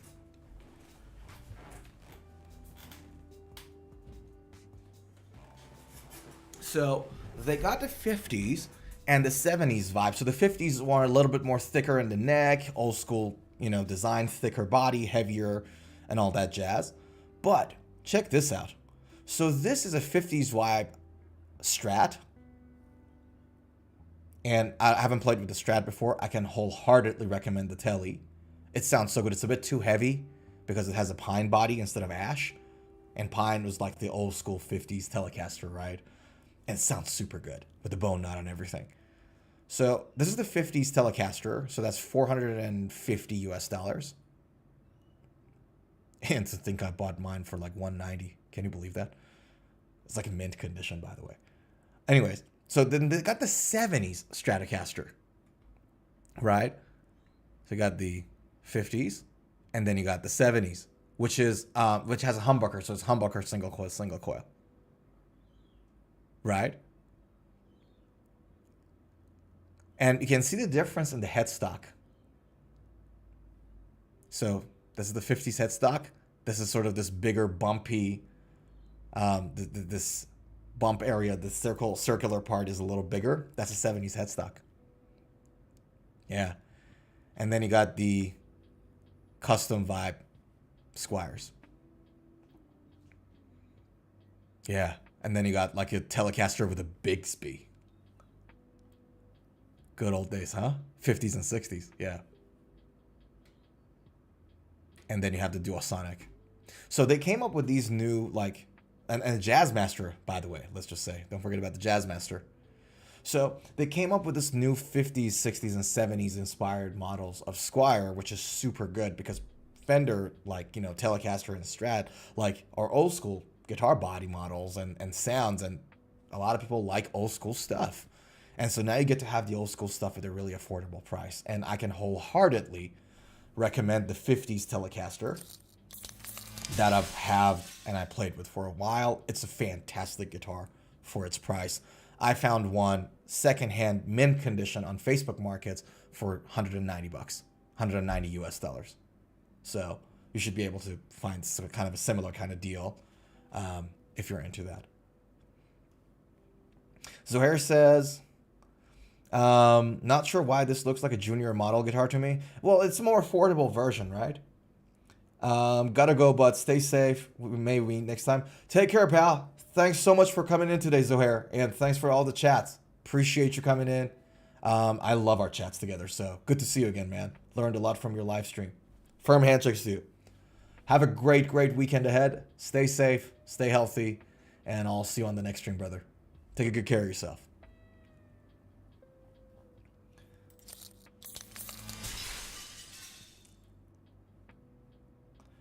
So yeah, I really dig this, by the way. The Sonic HS. It looks super good, no? Would you guys agree? It looks really, really good. But yeah, Fender is expanding. Everyone's contracting. Everyone's like shrinking. A lot of people are shrinking. But the big companies are still, you know, bringing out new models. PRS brought in some new models. Kiesel's not that big, actually. They brought in a whole bunch of new models. But look at that, man. A Squire Telecaster with a Bigsby on it. Isn't that something? Anyone would buy it? Like, would you be interested in buying a Telecaster with a Bigsby? How many people here, not even Bigsby, you know what? Let me just ask that question a little bit more broadly. How many people here would buy a Telecaster that has a floating bridge? Like, I don't know about that, man. I don't know if I'm a fan of a Telecaster with a floating bridge. And now, not only a normal floating bridge, you got a Bigsby. Like, isn't that something? Yeah. Let's check this out on Fender's website, shall we? Fender.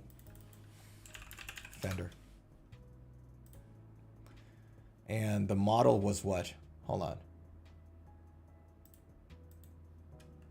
Was it the 60s? Classic vibe custom Telecaster SH with Bigsby. Yeah, there we go.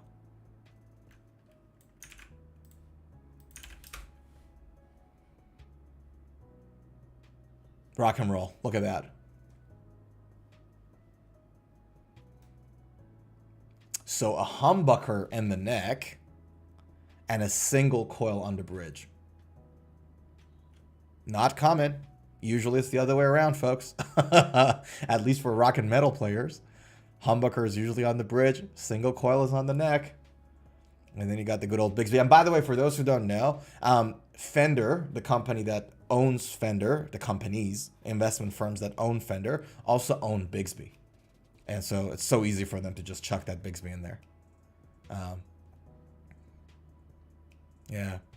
Double bound body, Bigsby string through, Fender design Alnico single coil bridge, and humbucking neck pickup. So the single coil shouldn't sound that differently from other Squire guitars. Vintage tinted gloss. Yeah, okay, not a fan. I'll be honest. Nickel plated hardware. Okay, show me. Ooh, there are other colors. Okay, what other colors are there? Oh, all media.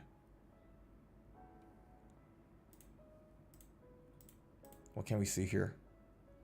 Nothing special here. The classic heel, the classic handshake. You got your truss rod. You got your headstock string tree. Squire custom Telecaster. That's something. Okay. And it's okay. It's made in China. All right. So it's a Chinese Squire. It's not in Indonesia. Okay. Good to know. So yeah, this is a made in China guitar. That's fine as long as it's good quality, I guess. I'm not a fan. I'll be fully honest with you guys. And I'm like, you always think like, you know what? It doesn't matter where it's made. What matters is that whoever's made it is skilled. And that is true. But I still have a special place in my heart for US made guitars. I love US made guitars. And as of late, I've only been buying, buying US made guitars. I don't know. US and Japanese is for me. I'm not a fan of Chinese made guitars. But they're not bad. I just don't know. Something in me is always like that. And I acknowledge my bias. So. But where are the like specs on this? I've been like, are we gonna have a detailed specs page on this or no? I guess not. Okay, I've been scrolling up and down the whole time. All right. Fender, got to do a little better. You got to have a specs list, for the love of God. Okay. It comes in blue or Aztec gold. Okay, so that's what we saw. That's the blue, and that's the Aztec gold. Funny how, like, on an external guitar.com website, you get more info out of for this guitar than the Fender website. So yeah, that's the next item on the docket. They really expanded this 50s classic vibes and 70s classic vibe Squire models. So if you're a fan of 50s and 70s Fenders, you get to have them or something similar to them for a much cheaper price tag. And let's be honest, right? With like even Chinese made guitars, Indonesian made guitars and all that, with the improvements in CMC machines and integration of AI and, you know, the workforce becoming more skilled over time, better systems in place and everything else, it's just cheaper guitars are far better in quality than what they were before, right? And so like if you think about, compare like 10 years ago to now, 5 years ago to now, affordable guitars are just so much better in quality. So much better in quality. That, is that actually, just occurred to me, is that made in China? Hold on. Like, and again, this is my bias, I'm being honest about it. I played with it before I bought it, and the price was so good, and it's mint condition for like 190 bucks, so I bought it. No, this is in Indonesia. This is made in Indonesia. Okay. Not sure you guys can see it.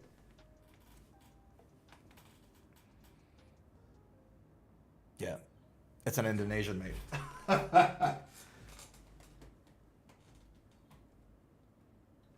So I'm consistent in my biases, okay? Even subconsciously, okay? But the point is that, like, even there are a lot of good Chinese-made guitars out there. It's just that you got to play with that guitar and then figure out whether you like it or not, right? Always say this. Buy your guitar based on sound and the feel in your own hand with your own ears, as opposed to theory, right? As opposed to a specs list.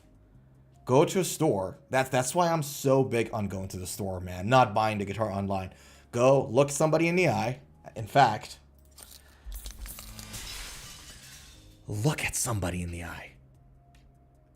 We're in the ASMR section of the stream now. Look at him in the eye. Say hello. And they play with the guitar. Then play with the guitar. Look into my eyes. Go to a guitar store. Don't just buy things online. Because when you go to a guitar store, you get to play and feel and hear, which turn out to be important things when it comes to making a decision on buying a guitar. Hold on, let me do my ASMR better. Give me a second. Are you relaxed? Are you convinced now? Look into my eyes. Look. Are you convinced now? Will you be buying your guitar from a guitar store from now on? Or are you gonna go just buy everything online?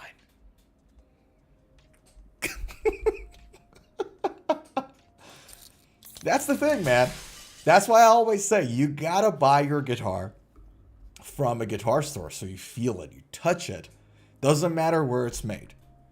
Does it sound good? Does it have a good sustain? Is it nice physically? Is it light? Is it too heavy? Is it thin enough? Is it too thick? How do you like the neck? The height of your frets, the sound of your pickups, how responsive they are, how the response changes as you change the volume on the amp. All of these things, man, you have to keep in mind and consider. And the best part about it is that your body naturally knows it. You don't have to sit down and analyze it and have like a piece of paper and do, check boxes and all that jazz. Just play and see if it feels good or not. And you'll never know it online, but you'll know it in person. Doesn't matter if it's made in China or anywhere else. I have my biases and I acknowledge it. And I'm going to stick to it because it feels better for me to buy a US made guitar. I just love it. Japanese made guitars, US made guitars. I have a soft spot for them in my heart. Whenever that changes, my behavior changes. I'm not saying Chinese guitars are not good guitars because there are some good Chinese guitar out there and there are total garbage Chinese guitars out there. Right? Same with any other place that makes a guitar. So I'm not saying that they're bad always. I have my biases and I'm not proud of it. It's not a part of me that I'm proud of, but it's still a part of me.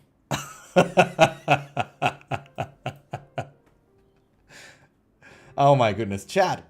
Just a quick breather. I just wanted to say one thing before we go to the next item on the docket.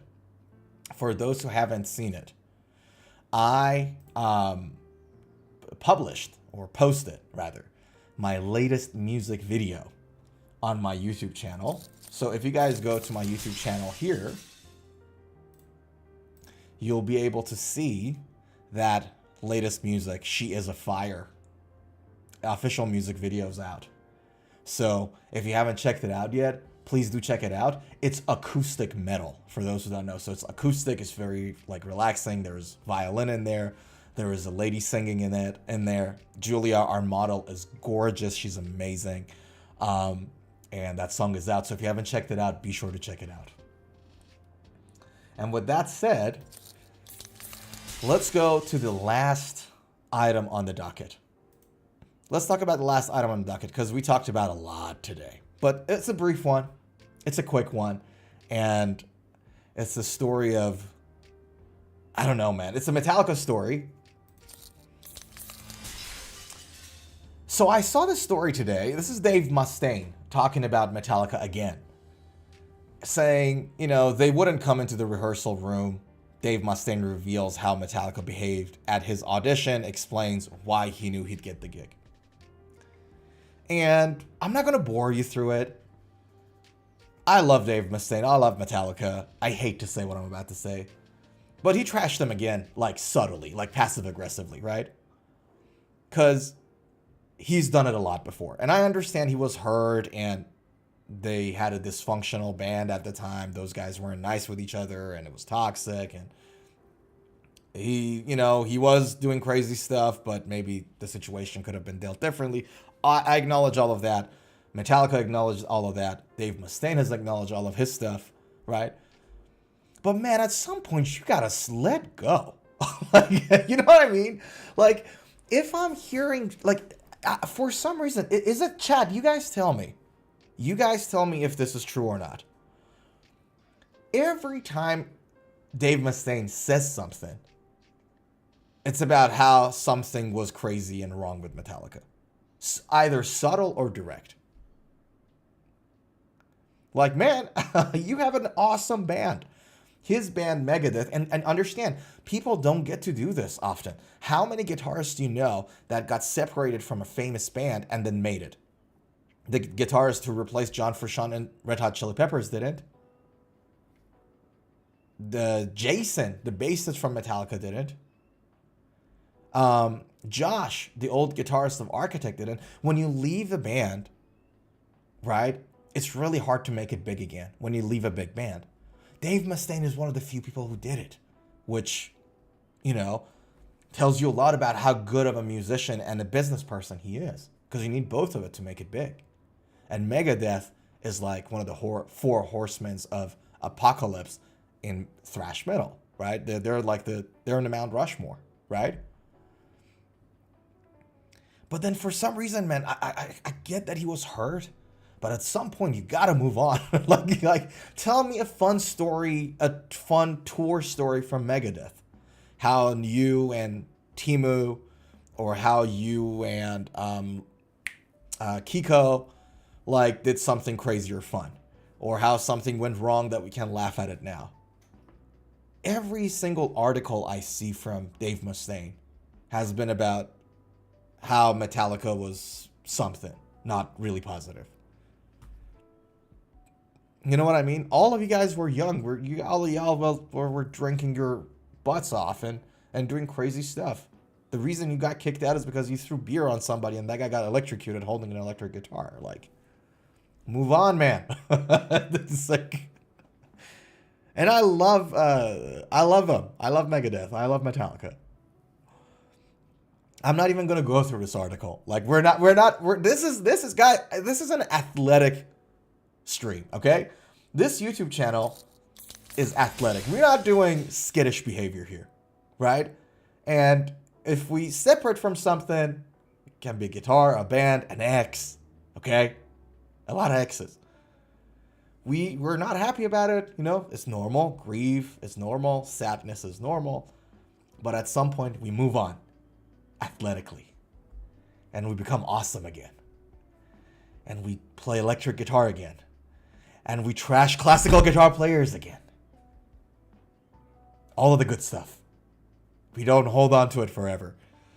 But Dave Mustaine clearly hasn't seen the stream before. That's the problem. That's an issue with Dave Mustaine. Let me that's the thing. But man, at some point, move on, brother. Seriously, like, just tell me a fun story about Megadeth. I'm sick and tired of Dave Mustaine talking about something going wrong with Metallica. Megadeth is big. You guys sell out arenas. Tell me a fun story about Megadeth, about how something crazy happened, about how...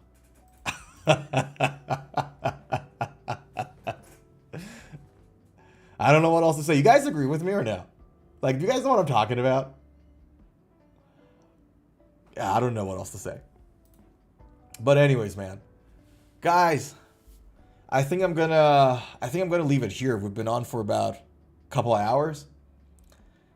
And I think we've covered every item on the dock. We talked about a whole bunch of stuff. We talked about Kiesel's new do your own US-made guitars. If you haven't seen what we talked about here, go back to the stream now. We talked about a bunch of content creators in the guitar and metal space quitting. Guitarists actually quitting. We talked about the Klon lawsuit. What's Klon? What's the history of it? why is the lawsuit is happening between them and Behringer. We talked about PMT getting bankrupt. We talked about Fender's classic vibe. Squire's coming out, a whole bunch of other stuff in between where you guys asked me questions and you guys brought out fun stuff to talk about. And I answered those questions and we talked about those fun stuff and we learned a lot from you guys. I learned about math rock as a genre. I learned about the band Tricot and the guitar player. So everybody's watching is going to learn, have fun together, chit chat together. My goodness, you guys were amazing today. Love you guys, man. So happy Saturday. Or if you're in Australia, because you guys are ahead, if you're in Australia, happy Sunday. My gosh, weekend is so good. You get to be athletic on the weekends and just keep the energy up, man. That's what that matters. So with that said, you guys, thank you so freaking much for hanging out. Don't forget to subscribe to the channel if you already haven't. And with that said,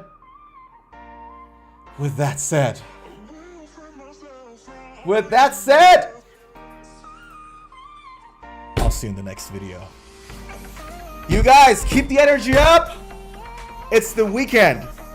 If you're feeling sad, don't. If you feel like sitting, not playing your guitar, don't. Pick it up, play it. Do something crazy. Keep the vibes up, baby. It's weekend. We get to live. We get to play guitar. We get to have a good time. Do it! Do it! Woo!